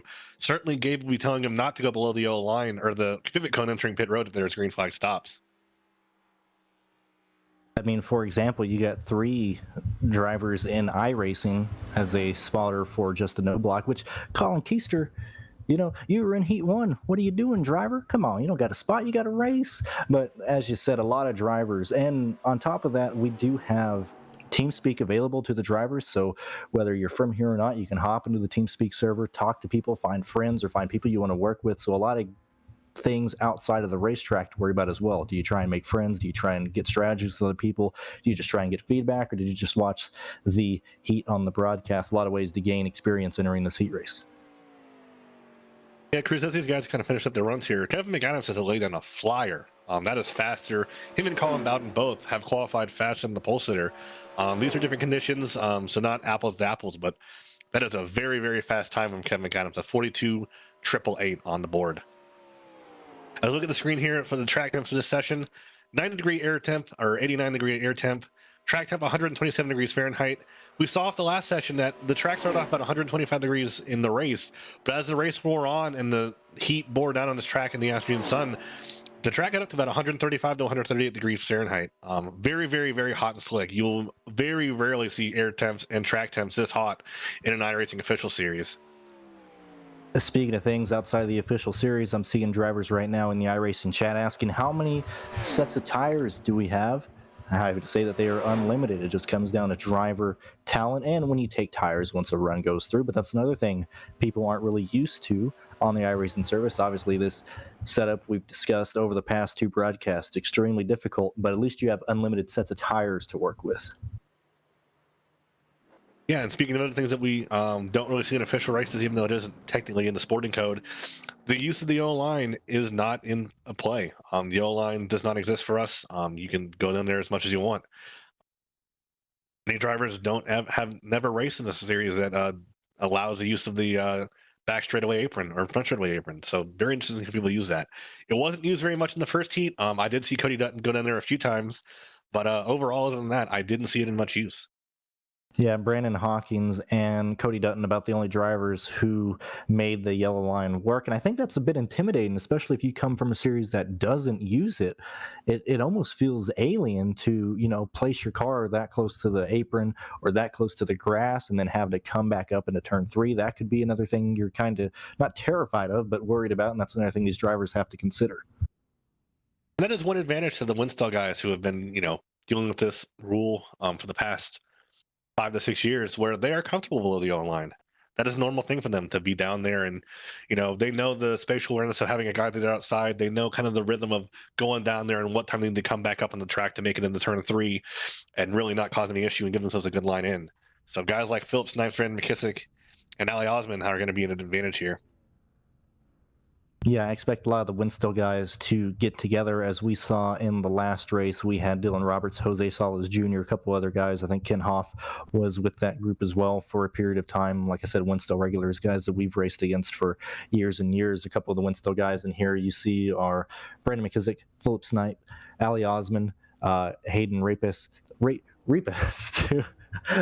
Those guys are I would imagine they're going to work together here. Yeah, especially think Phil and McKissick are going to work together here. They're starting side by side here, and they will probably get single file here and try to, keep themselves inside the top 5 or control the lanes. Right now, question: do you think that with these guys seeing the first lap of last race, knowing that those cars are going to be sketchy heading into turn 3, that we'll see a different outcome? Maybe a cleaner outcome. Maybe these guys get single file earlier. I think we might see them decide to race a bit later, maybe to lap 3 or 4. And I can tell you right now, they're not going to enter right by the wall in turn 3 and 4 on the first time around, because that's what caused the first incident in the last heat race. What lane do you expect to see really dominate this heat race? Last time around, we really didn't see anything. It was more so whatever line the leader chose. Do you think we're going to see anything different in this race, or do you think the outside lane is going to be able to show its strength here, as we have the track at 0 wear right now with no rubber on it? In testing, we found that pretty much through 1 and 2, the outside lane seems to be faster. There's less bumps. It's easier to hold the car up there. But in 3 and 4, it kind of switches around. The bottom has this grip strip where if you get the yellow line just right, you can really dig it through there. And there's a cut on the apron that I hit in qualifying a little bit too hard and cost myself some time and probably the pole. Where the outside in 3 and 4 is a little bit more bumpy and it can really throw you off. So these lines are really balanced out. It's really going to probably depend on which lane has the most cars in it is going to be the fastest. A lot of treacherous things these guys have to worry about. The bottom of the track right by the yellow line has a lot of bumps. The outside lane has a ton of bumps in the corner. We're going to see how these drivers attack this track this time around. Kevin McAdams and Colin Bowden going to receive the green flag. They're going to carry the field across the start-finish line with Brandon McKissick and Philip Snipe right behind them. Get up to the gears in the turn 1. Again, tricky to restart here. As we see, most guys, I don't see any issues as far as getting up to the gears go, as we all switch in the fourth gear there. It's like the bottom lane is going to be the one that moves here, with Colin Bowden kind of to dry here by the rest of the inside line. 14 cars fighting for 5 positions. Top 5 lock their way into the IGB on Sunday. Right now, that transfer spot is being held by Philip Snipe. I imagine that's going to be traded with drivers every single lap here. As you can see, the outside lane getting a bit squirrely. And your pole sitter, Kevin McAdams, is going to fall to 4th this time out of turn 4. Brandon McKissick, the guy who wants to race his way in, the guy who wants to put on a good showing, leading the field. Philip Snipe had to check up right there. He's going to slide back into 4th. I'm going to answer the question there. First lap, clean and green, although I did see a couple of guys. I did notice the 43 of Craig Arbonites hit the wall, and a couple of guys falling behind them. The Jimmo Hawkins 2 machine, the number 60, has a little bit of right rear damage. I believe that was it as far as casualties go for that first lap. Very clean and green so far. Glad you caught that because I missed it. Crag in the 43 trying to redeem himself from flipping in qualifying earlier on Sunday. Brandon McKissick still leading the field as we see the 29 of Justin Thompson nearly touching the wall, but he brings it back down into the second lane, and we're going to see him get, he barely missed that bump out of turn 4 that I mentioned. It'll send you into the wall as Philip Snipe catches up to the leader of Brandon McKissick. He's going to be right behind him. Yeah, again, we're seeing a little bit more calm racing this time. The front four are kind of just taking it easy, riding around, and no one's really pushing the issue so far. You say that, but we got a battle right now for 6th. I mean, John, Ali Osmond, Justin in the 1 car. These guys are all over each other entering turn 1. It's going to be the same thing as they probably come across the start-finish line, I imagine. As we see Ali having to check up a little bit, we're getting cars sideways. Justin nearly got turned by Tom in the 7 car. A lot of guys sliding around the track. Right now, it seems like the top 5 position is a safe place to be. Everybody else is finding it difficult to get around this track. Yeah, Justin looks like he really wants to make some moves here, but I don't think he has really the confidence in this car right now, as far as seat time goes, to really stick his nose in there and kind of make moves. And that can be dangerous if you're sticking your nose in there and then backing out. If another car to your outside backs out, it can really, really cause some checkups and crashes. Kevin McAdams, your pole sitter, has now fallen to 10th. He's having a rough time in the corners. You see him losing a turn of speed as Brandon McKissick comes down in front of Philip Snipe, possibly trying to make a move on the leaders. We got Ali Osmond shooting up to the top of the racetrack. Not sure if that was because he had to check up. Not sure if that was the car. But this is a way bigger example of how these cars react in this pack compared to last time. We saw guys, kind of spreading out in the last one. Here, everybody's being aggressive. Everybody's taking every position they can get right now. Yeah, I mean, you brought up Kevin McAdams there. I wonder if it's a strategy call. Kevin McAdams in the number 26 Wendy's machine has a very keen sense of danger. I think he was noticing that this pack was a little bit too loud for him, and he wanted to get back to the pack. He was falling all the way back to behind, or last car in the pack outside of Hayden Repass. He might just ride back here, save fuel, save tires, and see what he can do from here. As you ride on board right now with Kevin McAdams, or you were riding on board down the back straightaway, you can see the gap that he has up to the leaders. You got to be careful. I know it's only 1 second right now, but it's 1.7 seconds behind the pack right now. If we go green for a long amount of time and we get to green flag pit stops, he's going to be SOL. He's not going to have anybody to really work with. He needs to try and stay within the pack. He needs to try and stay within the draft. You got to sit back, you got to be safe, but you also have to be aggressive to at least stay with the pack as well. But we saw Dylan Roberts in the last race really put that strategy to use, where he saved his tires, was able to only take 0 tires on his green flag pit stop. That may be McAdams' strategy now. Wait for a caution, or on his green flag pit stop, only not take tires at all, or take 2 tires and rocket himself ahead of the leaders who have to take 2 or 4 because they've worn their stuff out. As you say, running their stuff out. You saw the outside lane, and I want to really pay attention entering turn 3 this time by Justin Thompson and Colin on the outside in that 6 car, who is the 43 STN color. You see him get a bit sideways there. Justin up into the fence. He's going to hold it against. He's taking damage, but he's not bringing out a caution. He's keeping it up. He's going to lose a ton of momentum. He's at 173 miles per hour as the field is doing 106 down the straightaway. I mean, that's something you got to pay attention to. You just entered too high. He went from 4th, and now he's going to fall all the way back to 14th, last car in line. Yeah, the sidewalls of these cars stick out past the fenders, so if you get into the wall, it'll grab your tires and keep you there, and it'll really slow you down. Fortunately for him, it doesn't look like he has very much damage. That car can definitely still compete, and it looks like he's caught his momentum back up, and he's going to catch back to the field here.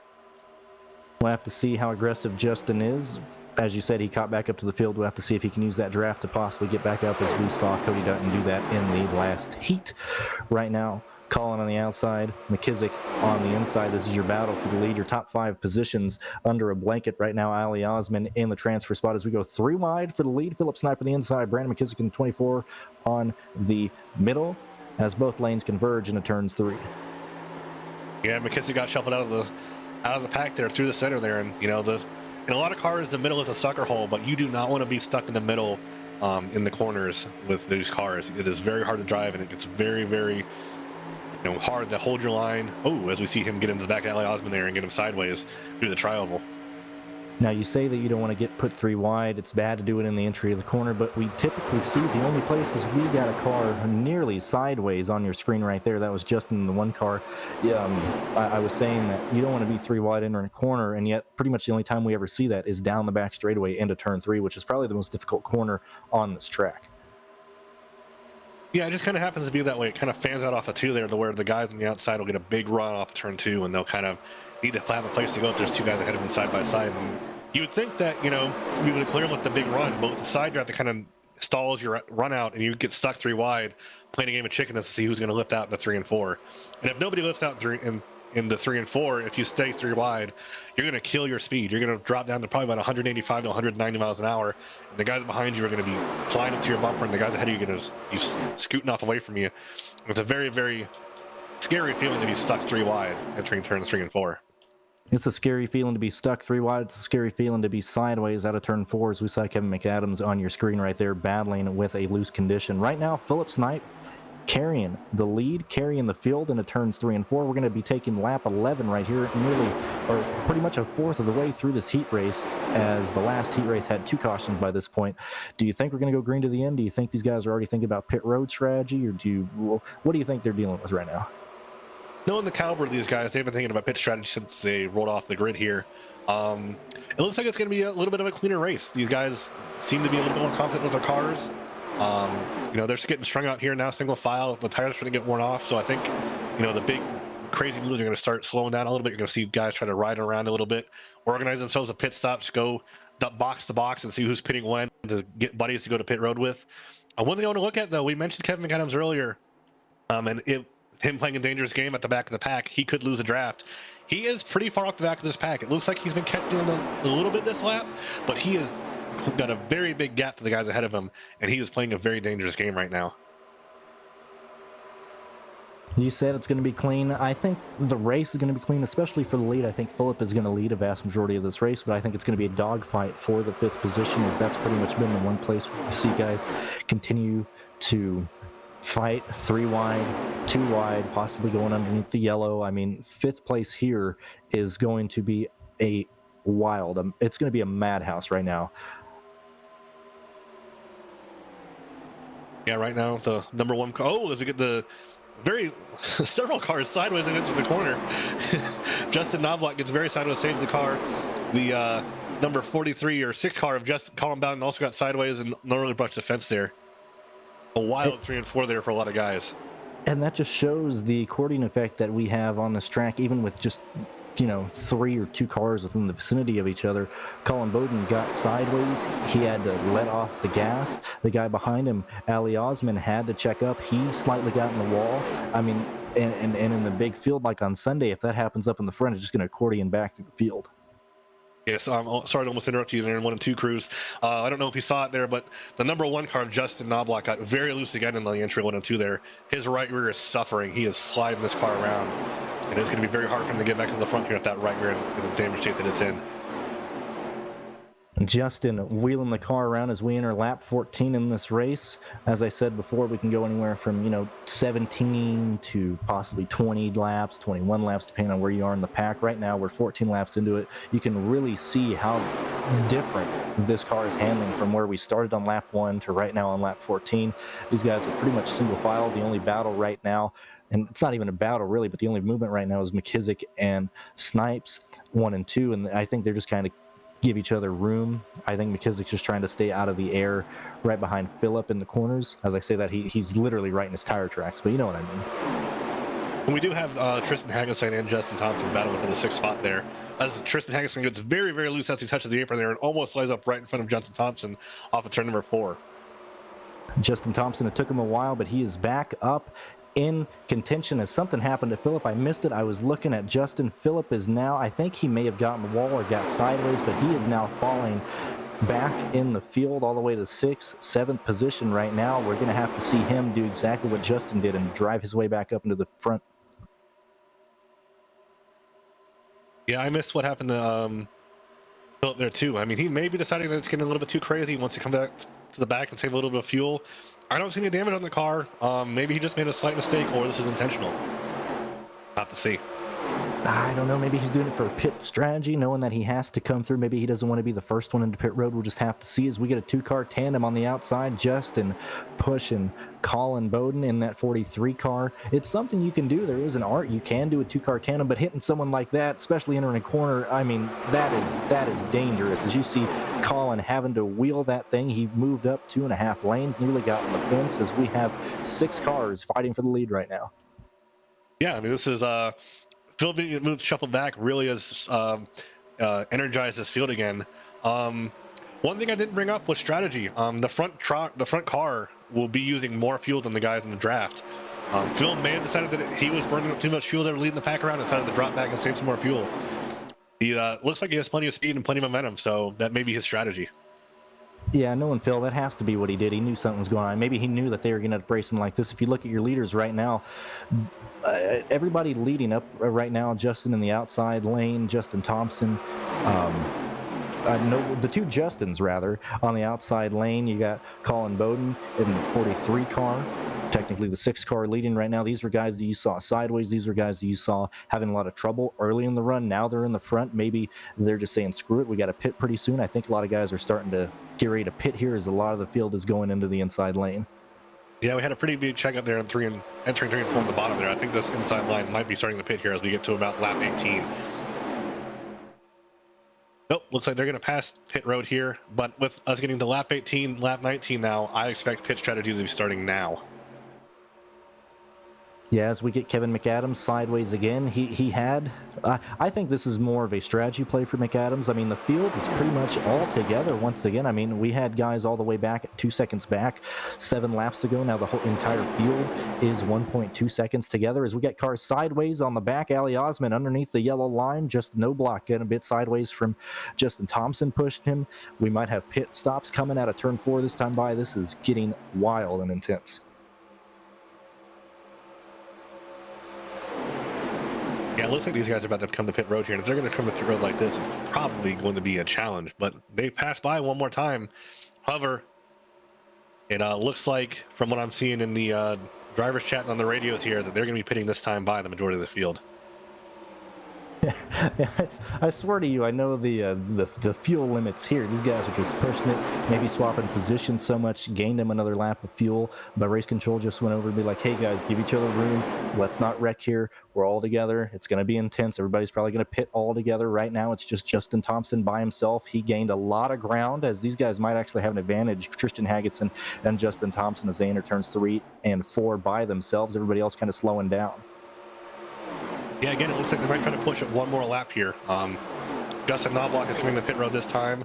We see a couple cars come to pit road. Philip Snipes is on pit road, and the 2 STP cars are also on pit road. Colin Bowden and Craig Arvanites. Justin Knobloch did hit the commitment cone there. I'm not sure if that will be a penalty or not. He may have to go to the left to it. If he hits it, he might be fine. Let's see here as he comes to his pit stall.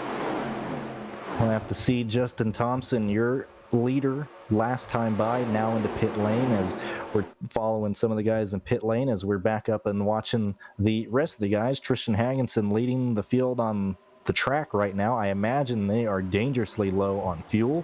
They'll probably make it back to the start-finish line this time by. Kevin McAdams on the outside lane on the outside of Brandon McKissick, caught back up to the field. He'll probably be pitting this time as well. Yeah, the guys that just came in that time, we've had some split strategies. Craig, Justin, and Colin all took 4 tires there. Justin Thompson and Philip Snipes decided to take 2 tires there. And it looks like Justin did get a penalty. He's still in his pit box on this green flag stop. It's going to really cost him if just doesn't get a caution. Speaking of penalties, I think McKissick may have been too fast. I think I saw him cross the line at 80, maybe 82 miles an hour. We'll have to see if he has to stay in his pit box a bit longer, or if he has to come back around. I mean, this is a treacherous pit road. It's the old pit road. You got to be inside the cones. You got to slow down with a very heavy car that doesn't want to stop. I mean, pitting is just as difficult as the setup itself, as we have John in the 04 car, the first car off a pit lane. Yeah, I also saw Ali Osman there miss his box. That could cost him if these guys make good pit stops and leave without him. Well, technically your current race leader who was on the track, Philip Snipe, right now leaving the tri-oval, passing everybody who was just in pit lane. I imagine he's going to end up passing John, or at least carrying enough speed to fly by him, as we have the cars sideways on the apron. Hayden nearly brought up into traffic. He saves it. I'm not sure if Justin got into Hayden or what, but Hayden in the 89 car nearly brought out a yellow, nearly came back onto a hot track. That was close, as Philip Snipe and Justin Thompson carrying tremendous speed, 204 into turns 3 and 4 as they try and get up to the front. Yeah, great save there from Hayden, but unfortunately for him, it looks like that's going to bring in a penalty for him from crossing the line too early. He's going to have to come back down pit road under green and serve that. That will probably end his chances at making it through with this heat. Just as I mentioned during these guys' qualifying times, the apron is just as treacherous as the track with the bumps. Hayden was an example of that. Probably just got on the gas too early, got a bit sideways. He saved it though, but that penalty is going to cost him a chance at locking himself into Sunday's IGB 400. Speaking of penalties, looks like McKissick came across the line first last time, so I don't believe that he got caught speeding on pit road there. I believe he's good to go. We got the top 5. We'll see scoring as they cross the line here. It's still a little bit jumbled. Kind of get through the field and see where everyone stacks out as far as tires and strategy goes, and how this is going to play out to the end with the last half of the race. Right now, John, in the 04 car, the first car off of pit lane with the second group of people in pit road. Currently, your leader out of turn 2 has about half a straightaway lead on the second place car of Brandon McKissick, Philip Snipes, and Justin Thompson. Your top 4, your top 5 rounds out with Tristan Hagertson. He is your transfer position. Right behind him, Colin Bowden, position number 6, right outside that 5th spot. We're going to see a battle for the transfer position in a few moments. Yeah, it looks like they're going to catch John Schwartz up here pretty quickly. He's got no help out there, and these there's about 7 cars behind them, 2nd through 6th, and then also the lap car of Justin Knobloch, who's getting out of the way and let these guys race. When they catch John, it's going to be about 7 cars battling for 5 positions. This is why you're tuning in. We're on lap 24 of 40, 21 minutes into the race, 50-minute time limit. Don't see that being a factor here, so these drivers are going to race it out. Come it going green, come a yellow, whatever the case may be. Kevin McAdams making moves on the outside lane, passing 4 drivers as he goes into 4th position. Also going to look back at some of these guys 8th on back. They are not all that far back if these guys get racing and get kind of reckless or whatever. They are lined up nose to tail about 5 cars, and they could catch this front pack if they get too racy. Once again, going back to the skill of the drivers, obviously these guys are way higher than the 2400 iRacing limit that we had in store, but I mean, this is the top of the top. All these guys know what they're doing. I mean, this is going to be absolutely intense, because I know they're going to catch John. They might not catch him right now. They're probably catching him in about 5 laps, but when they catch him, is he going to block? Does he just kind of ride in line? Is he hoping for a caution right now? A lot of things to look at as Philip Snipe currently holds your transfer spot. Yeah, Cruz, I'm looking at the lap charts right now. Tom Abramides in that number 8 car, the first car on tires from that pit stop, ran his last lap at about a 44-second lap time. The guys ahead of him, they're running mid 44s to 45-second laps with their older tires. They could, if they keep this pace up, they've got about 15 laps and only about 4.5 to 5 seconds to the guys ahead of them. They may just be able to catch them. And if that's the case, you're going to see this get really wild with guys on fresher tires competing with guys on really old tires who are about to fall off a cliff more than likely here. 2 laps ago, Hagenson had about a 3.8 second difference as we have a car slow on the apron. I believe that's Hayden. He had about a 3.8 second gap between him and the leader. Last time by it was a 3.2. We're going to see what it is this time by. As they cross the line, it has gone to 2.5 seconds. They are going to catch your leader within the next 2 laps.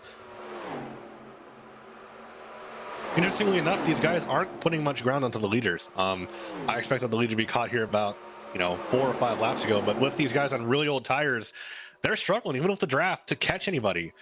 This seems like a good strategy short term, but with the tire wear, these guys still have 15 laps to go. We have not seen a run this long, even in testing. Testing with the fuel limits we have with about 30 to 35 laps at the most. And 40 laps on tires is uncharted right now. These guys are really, really, really going to be pushing their tires. Yeah, if we don't have a yellow, we might actually end up seeing tire failures or something along those lines. Last time by entering turn 1, we saw Justin Thompson get really sideways. Smoke came out of the right rear. We'll see how he enters turn 1 this time by. Right behind Phillip. Doesn't get it sideways, but these guys are single file. You're seeing how much of the track they're using. It's not your typical plate track. Everybody understands how this car is racing. Everybody understands, hey, I'm just going to give these guys the room. I'm going to let everybody use the track of how they see fit. And that's what we're seeing right now. These cars are sliding over the track. They're not handling well at all. I don't care what DW says. They're not handling good right now. These drivers are having to wheel them. Yeah, we see the leader there of, or second place car, Tristan Hagenstein, bounced off the bottom there. He's got Kevin McAdams giving him a good shove here, and they're going to catch. There should be in the draft of John Schwartz now, and he will probably go to the back here. But we see a gap starting to form here with these tires. Philip Snipes is not able to get to the back of Brandon McKissick here, and Brandon McKissick is not able to get to the back of Kevin McAdams. These guys are struggling. It is tough out there. Their lap times aren't suffering too bad right now. You can tell the handling is just not there for these guys. If I was John, I'd do exactly what he's doing right now. He's taking the inside lane. He shouldn't lose as much speed as he would have if they would have passed him on the inside lane. He should shuffle right on back to third right now and be able to stay with them in terms of speed, because the fast guys had to go to the outside. Philip Snipe and Justin Thompson gaining position here, gaining spots, or not spots, but distance rather, as you know, you just said they were gaining a little there. There was a little bit of a separation between the packs. Now they're pretty much back together. The top 6, top 7, top 8 actually all together. Actually, Justin is a lap down in 13th. So your top 7 drivers right now fighting for 5 transfer spots as we see a dicey move by Brandon McKissick in turn 2 to the inside. If I'm 8th on back, I'm licking my chops right now. These guys have just gotten side by side again. Tristan Hagenstein and Kevin McAdams were really pushing that line there. They were teamed up very good together. They've been broken up. This is going to really slow these guys down, and the guys from 8th on back are going to be catching them very quickly now. Hagenson went from competing for the lead. Now he is the last car on the lead lap, or at least in this contention. He went from first, and he's going to cross the line in, let's see, 7th right now. So lost a ton of distance. He's going to need a couple laps to get back up there as your leader. Kevin McAdams, the guy that we saw start on the pole, maybe went back due to him getting loose. Maybe it was strategy, but he's back on the pole position, leading the field right now down the back straightaway. Yeah, because you see this line of cars now back single file again, being a little bit more organized. They are starting to gap the cars behind them again. Although Tristan, well, these guys up here are about 3/10 slower last lap. The tires are starting to equalize now, and these guys are not catching as fast as they were. They're not catching as fast as they are, but I can tell you they're getting frustrated. Colin Bowden in 6th right now, getting help from his friend of Justin Noblock right behind him. Justin Thompson right in front of him. You've seen him sliding up the track. His tires are going away right here. You've seen him entering about a lane and a half higher than Philip Snipe. You're seeing how low Colin is entering. You're seeing the gap that he's able to get on the guy in front of him. I mean, you're going to see something happen between Colin and Justin by the time this race is over. Yeah, again, these guys are running side by side again. Justin's really pushing on corner entry. He is knocking Colin's back bumper off. He almost got him turned around sideways there in the 1 and 2 that last lap. As Tristan tries to make up ground on the high side there, I don't think he's going to be going places without much help. Which, I hate to say it, but that's what you got to do. If you're Colin, you got to try and move him out of the way. He might wreck him, he might not, but right now you're fighting for your position, your life in the IGB 400 on Sunday. You don't want to deal with the LCQ because that's a shorter race. It's going to have way more drivers in it, and that one's going to be hairy. So right now, your leader, Kevin McAdams, all by himself, by the lonesome. Obviously, is John behind him, but these guys aren't racing for anything. Brandon McKissick in 3rd place, good to go. Phillips Knight would be the only guy that I would worry about. If I was in his position, at least he has Justin behind him. But if Justin decides to go on the outside or do something like that, you might have Colin follow him. You might have Colin pass him. I mean, 4th through 6th right now is going to determine how this race goes. Ooh, we got some contact between No Block there and the 27 of Tristan Hagenstein shot him up the track a little bit. Cruz, I just want to mention, the loss of these gaps. His last few laps, these guys up front have fallen off a cliff. They're catching them by nearly half a second a lap in the second pack. The gap is down to about 3 seconds now. If they get to just updated 2 seconds, at about a second and a half, they're going to get draft, and at that point, they're going to be coming very, very hard at these guys ahead of them. It's going to get very interesting these last 5 laps here. This is going to be a dogfight. It's been green the entire way. 34 laps in. Going to be 6 to go this time by, as we might have all 13 drivers racing for 5 positions, as that second pack has indeed caught your leaders. Here we go. The entire field in a line right now, coming to 6 to go at a turn 4. Yeah, these guys on tires are probably going to eat these guys alive as they see them start moving around. This is getting wild now. Philip makes the move to the outside. The 60 car of Jim Hawking gets trapped behind the 1 car of Justin Knobloch and loses a lot of momentum and gets shuffled to the back. Knobloch has a problem. He is falling back hard. I think his tires are just gone. He's pushed too hard. The 43 car of Craig Arvanites is the one I'm looking for. He's led that pack all the way up here. I think he has the best tires. He knows what he's doing. As he gets a little bit sideways on turn 2 there, almost by Ali Osmond, it's going to hurt him a lot. Last time on the tri-oval, Philip Snipe knew they had a run. He went to the outside. Philip is now leading. The driver who crossed the line in second, John Swartz, is now outside of the transfer spot. Philip made the move to get to the front. He is your leader right now. Brandon McKissick right there, as we have a battle between Justin Thompson and Kevin McAdams for the transfer spot right now. We have 4 to go this time, but 5 to go this time by. 5 laps to go. Everything is intense right now. These guys are racing their hearts out. This field looked to be pretty much settled. It was hard to make a move with these old tires. Now the guys on fresh tires have shown up, and they've got to push now. If they get behind these guys on fresh tires, it's over for them. They are pushing so hard, and we see Phil getting a little bit of gap to McKissick. This may be a rundown of activity as they start to fan down and block into turn number 3 and 4 here.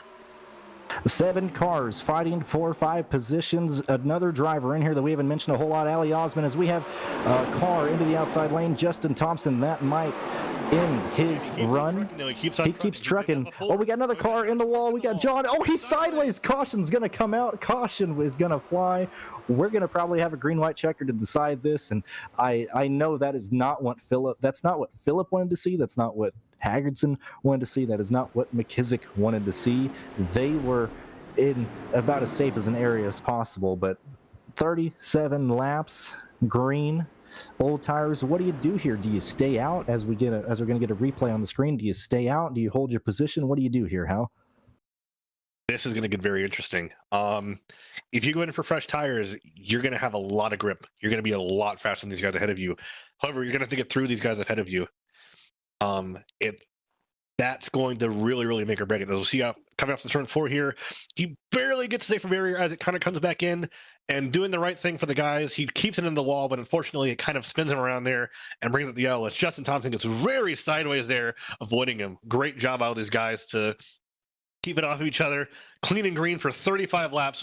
Excellent racing out there by these guys, and the great job of sportsmanship by John Schwartz there to keep it up, keep it into the wall and not take out more guys.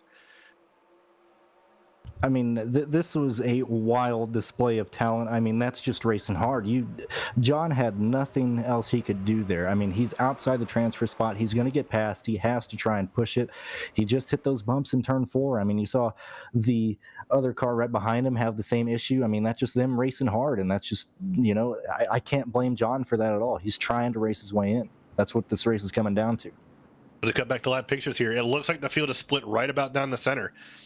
Guys, pretty much 5th, 6th place, John Knobloch decided to stay out too. Everyone else came down for tires, and I'm assuming they will probably come down for 4 fresh tires on their cars. So let's see if these guys who are going to be 6th on back or 7th on back now after this caution, I think they're going to eat these guys in front alive. I think if you're someone like Philip Snipes, you're hoping that Chaos is who's behind you and he can kind of scoot away. But if I'm someone such as, also to notice too, if we pan back to the front, these leaders are on the apron. It looks like they're going to be close on fuel, and they really need to save fuel because we're going to be going a couple extra laps here.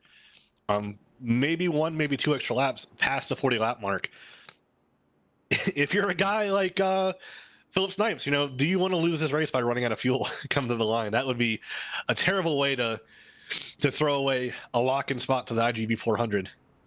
I know this is a sim race, but I appreciate everybody tuning in, spending their Friday with us. I can't think of anything more exciting to watch right now. Pretty much what happened there was your top 5, the people who are currently locked into the IGB. stayed out. Everybody else pretty much down pit road. We're going to have two distinct ways to attack this. Like you said, if you're Philip Snipe, you need the buffer of cars behind you that are on old tires, that are on the same strategy as you. If you're somebody who pitted, say, for example, Kevin McAdams, or if you're Justin Thompson, who just put on new tires, you need to get around these cars as fast as possible. Yeah, on that onboard there on 3 and 4 under caution with Brandon McKissick, we heard him clutching the car in, shutting it off, saving fuel. These guys are on fumes. And the thing is, these cars don't give you much warning when they go out of fuel. You sputter once, and the engine is pretty much out. And if that's the case, you won't be able to get out of the way. And it could be a very, very big incident if these guys run out of fuel in front of the guys on fresh tires. This is going to be absolutely insane. I don't know if we could have pictured a more insane way. And this is only heat number 2. If you like this action, tune in tomorrow, STN, same time. Heat races 3 and 4, as you have your leaders all on the apron, all clutching, trying to save fuel. We're going to have a green, white, checkered. We are at the 1 to go mark. We're going to be going green out of 4 this time by. We got to see if these guys can save the fuel. Philip Snipe, a guy who has been dominant in this race, a guy who has done all the right moves. Is this the right move? Staying out, trying to save fuel? We'll just have to see. I also want to point out, this is our one and only attempt at a green white checkered here, and this is what is known as the point of no return. Once this green flag comes out, there will not be a caution until we reach the checkered flag. They will get the green flag here, and they will have to take the white flag and the checkered flag. If they wreck it and wad it up here on the exit of turn 1 and 2, they're going to have to race it back. Whoever can get back in their car and get going is going to be the one who wins this race. So this is going to be very intense. One green white checkered, it will be green to the end no matter what. Philip Snipe in the entire inside lane for the first 3 positions, still on the apron. 13 cars on the lead lap, 13 cars pretty much with no damage. 13 cars, their chance locked themselves into the IGB 400 on Sunday. It all comes down to this final restart. Do you get through the gears correctly? Do you have enough fuel? It all comes down. Your decisions through the entire race have played into this restart right here. For one final time tonight here on STN, the pace truck ducks its way into pit lane. The green flag comes out, and Philip Snipe and Brendan McKissick lead the field across the start-finish line, and you already see some of the field starting to separate. They're going to get a heck of a run down into turn 3, but your top 5 right now, transfer spot being held by Ali Osman. As we go through the gears, note from the admin team, as another part of the point of return procedures, if you cause an accident in these last 2 laps, you will stop being scored at that moment. If you cause an accident and you transfer in, you will not make it in. You'll be scored EOL or at that moment if no one else gets by you. Very important as we watch these last 2 laps, and as Philip Snipes goes off into turn 3 and 4 on fumes. 1.5 laps remaining right now. Your transfer spot is being held by the 26 car of Kevin McAdams. Right behind him, Chris Sweats, Ali Osman, and Justin Thompson. It's going to be a battle for the top 5 as Tristan Hagerson losing momentum to the outside lane. White flag being displayed to the drivers. It will end after this lap right here. Looks like our top 3 are going to sneak off here as Kevin McAdams clears this up in the 1. Chris Wetz sideways in the 1 and 2. Saves the race car. Tristan Hagerson sneaks in front of him.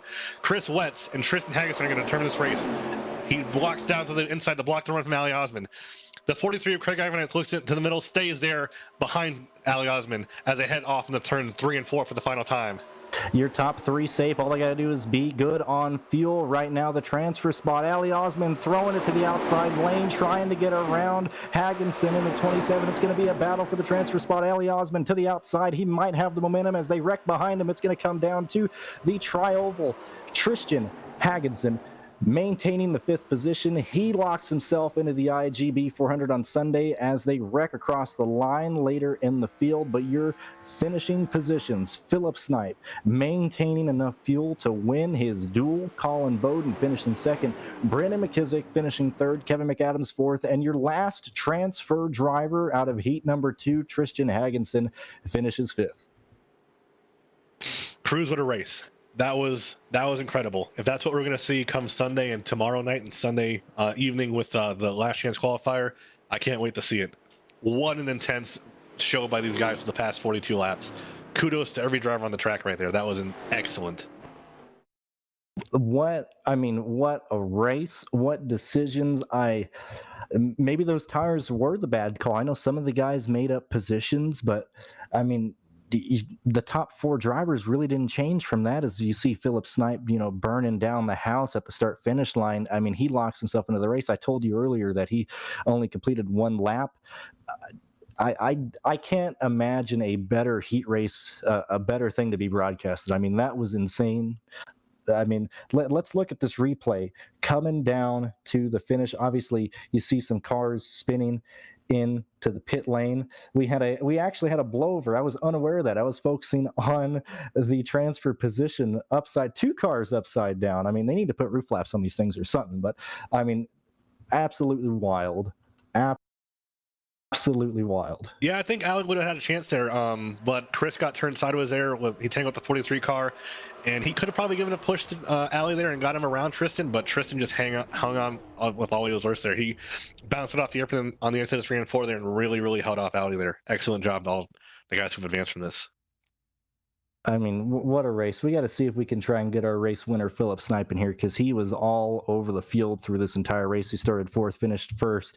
This was, as you're looking at your heat number 2 finishing positions right here, I'm heading down to victory lane right here. I am with your race winner, a guy who was on the apron trying to save fuel, a guy who wants to redeem himself after last year's 1-lap fiasco at the IGB. Philip Snipe, your Heat Race 2 winner. How are you feeling, Philip? That is a huge weight lifted off my shoulders.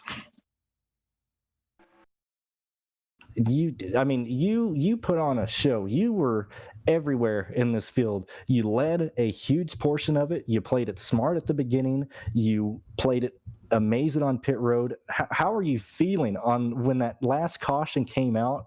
How low were you on fuel? Coming to the green, I had 2 gallons left. Like, if it went green, I probably would have ran out of the backstretch after the checker flag. So you're telling me that green-white checkered actually helped you rather than hurt you there? Oh yeah, because I got moved out of the lane with about 6 to go, and I wasn't going to move. I was going to wait till 5, and I got shoved out of the lane, and decided to go then. It was time to go. Fate decided it was time to go. Philip, throughout the off-season working on this setup, we've seen you be one of the faster guys, especially in the pack. You seem like you have this car and this setup down. How are you feeling going into the IGB 400, knowing that you can just enjoy the heat races tomorrow, knowing that, hey, you've won this heat, you know you have speed. Everybody else in the field knows you won this heat and knows you have speed. How do you feel going into the IGB knowing that you're a favorite now? Feels pretty damn good. Like, to actually be able to be as quick as some of these pro guys and actually race with them, and knowing going into Sunday that I'm locked in, I feel pretty proud. I mean, I couldn't be happier for you. I was rooting for you. I told everybody your story, and I want you to be locked in. You're now locked in, and just congratulations on the win, driver. You earned it. You showed everybody your skill. I want you to enjoy this up until Sunday. Yeah, I just want to give a shout to Nicholas Doucette. Came out to be my spotter, didn't even know he's going to be there. Helped me with the fuel mileage, because when I led with 10 to go, I started getting worried about fuel, because if I had to pit with 19 to go, if it went green, if I just ran it out with 38 to go, or lap 38, it's now 40.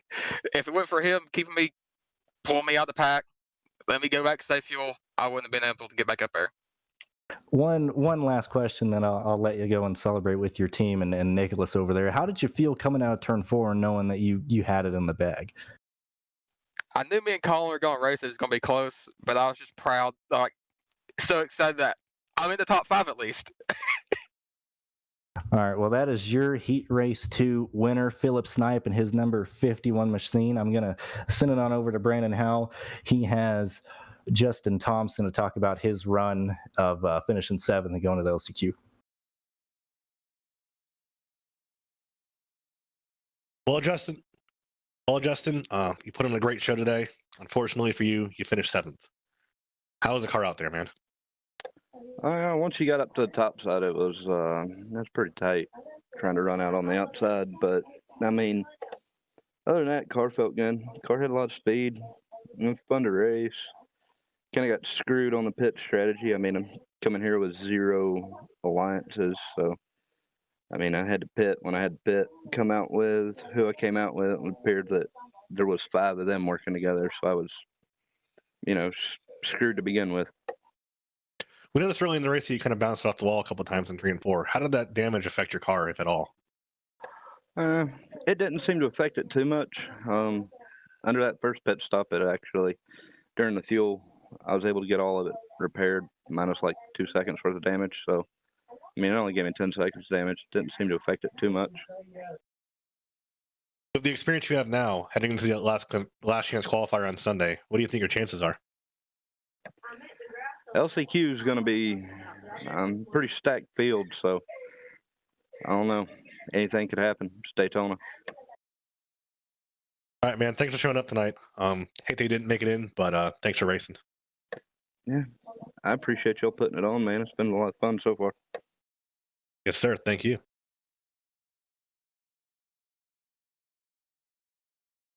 Well, Hal, we've transferred 10 drivers into the main event on Sunday today. We transferred 10 more tomorrow. What did you think of the heat races tonight? Were they better than you expected? Were they exactly what you wanted to do when you put this setup together? What do you think about all this?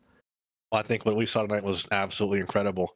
As we thought, the first race was kind of had the mildness to it, but the second race had the absolute wildness to it. With the exception of that being a heat, that was one of the best races I've seen in a very long time in terms of racing action, strategy, and the intensity of the second pack catching down the first pack, which was saving fuel and tires the entire run. What a great night of racing we've seen tonight, Cruz. Yeah, absolute. The talent shown tonight is out of this world. I haven't seen racing this good in a long time. Your 10 transfers from tonight: Dylan Roberts, Brandon Honkin, Cody Dutton, Kyle Riley, Joshua Chin, Philip Snipe, Colin Bowden, Kevin McAdams, Brandon McKissick, Tristan Hagginson. They're going to join the list of previous winners, locked in drivers this Sunday for the 2021 9th annual I've Got Ballz 400 here live on STN. Those lock-in drivers are Christopher Overland, Blake Reynolds, Evan Malayson, myself, Femi Olot, Logan Kress, Logan Clampett, Seth DeMerchant, Parker Alexander, Nick Kesser, Nicholas Doucette, Andrew Farinares, Christian Budd, Ryan Doucette, Brandon Howe, Tyler Head, and Brennan McGee. This is already a stacked field. I can't wait to see who gets transferred in tomorrow. Anything else you got to add before we send it off? I'd just like to point out some of the noticeable names that we'll be trying to race their way in tomorrow. We've got guys like Michael Guest, Malik Ray, Garrett Lowe, Brian Mercurio, Sean M. Butler. All of these guys will be racing in, or trying to race their way into the field tomorrow. Big names, big competition on hand. Remember, tomorrow, January 9th, 7:45 and 8:45 p.m. Eastern, heat races 3 and 4, top five advance from each race. 6th through 16th will lock themselves in the LCQ. The heat races should be a bit bigger tomorrow, as Saturday seems to be an easier day for most of those drivers to make it. I'm looking forward to it. I cannot wait. I got to say thank you to Brennan McGee, Tyler Head, Alex Bates for putting this together, Brandon Howe, obviously you for working on this setup, everybody involved in the broadcast up here. Zach, thank you very much, everybody involved in making the IGB a possible event, and thank you everybody for tuning in here to STN to watch these heat races, and we can't wait to have you back tomorrow and for Sunday's event. Thank you very much, and y'all have a fantastic evening.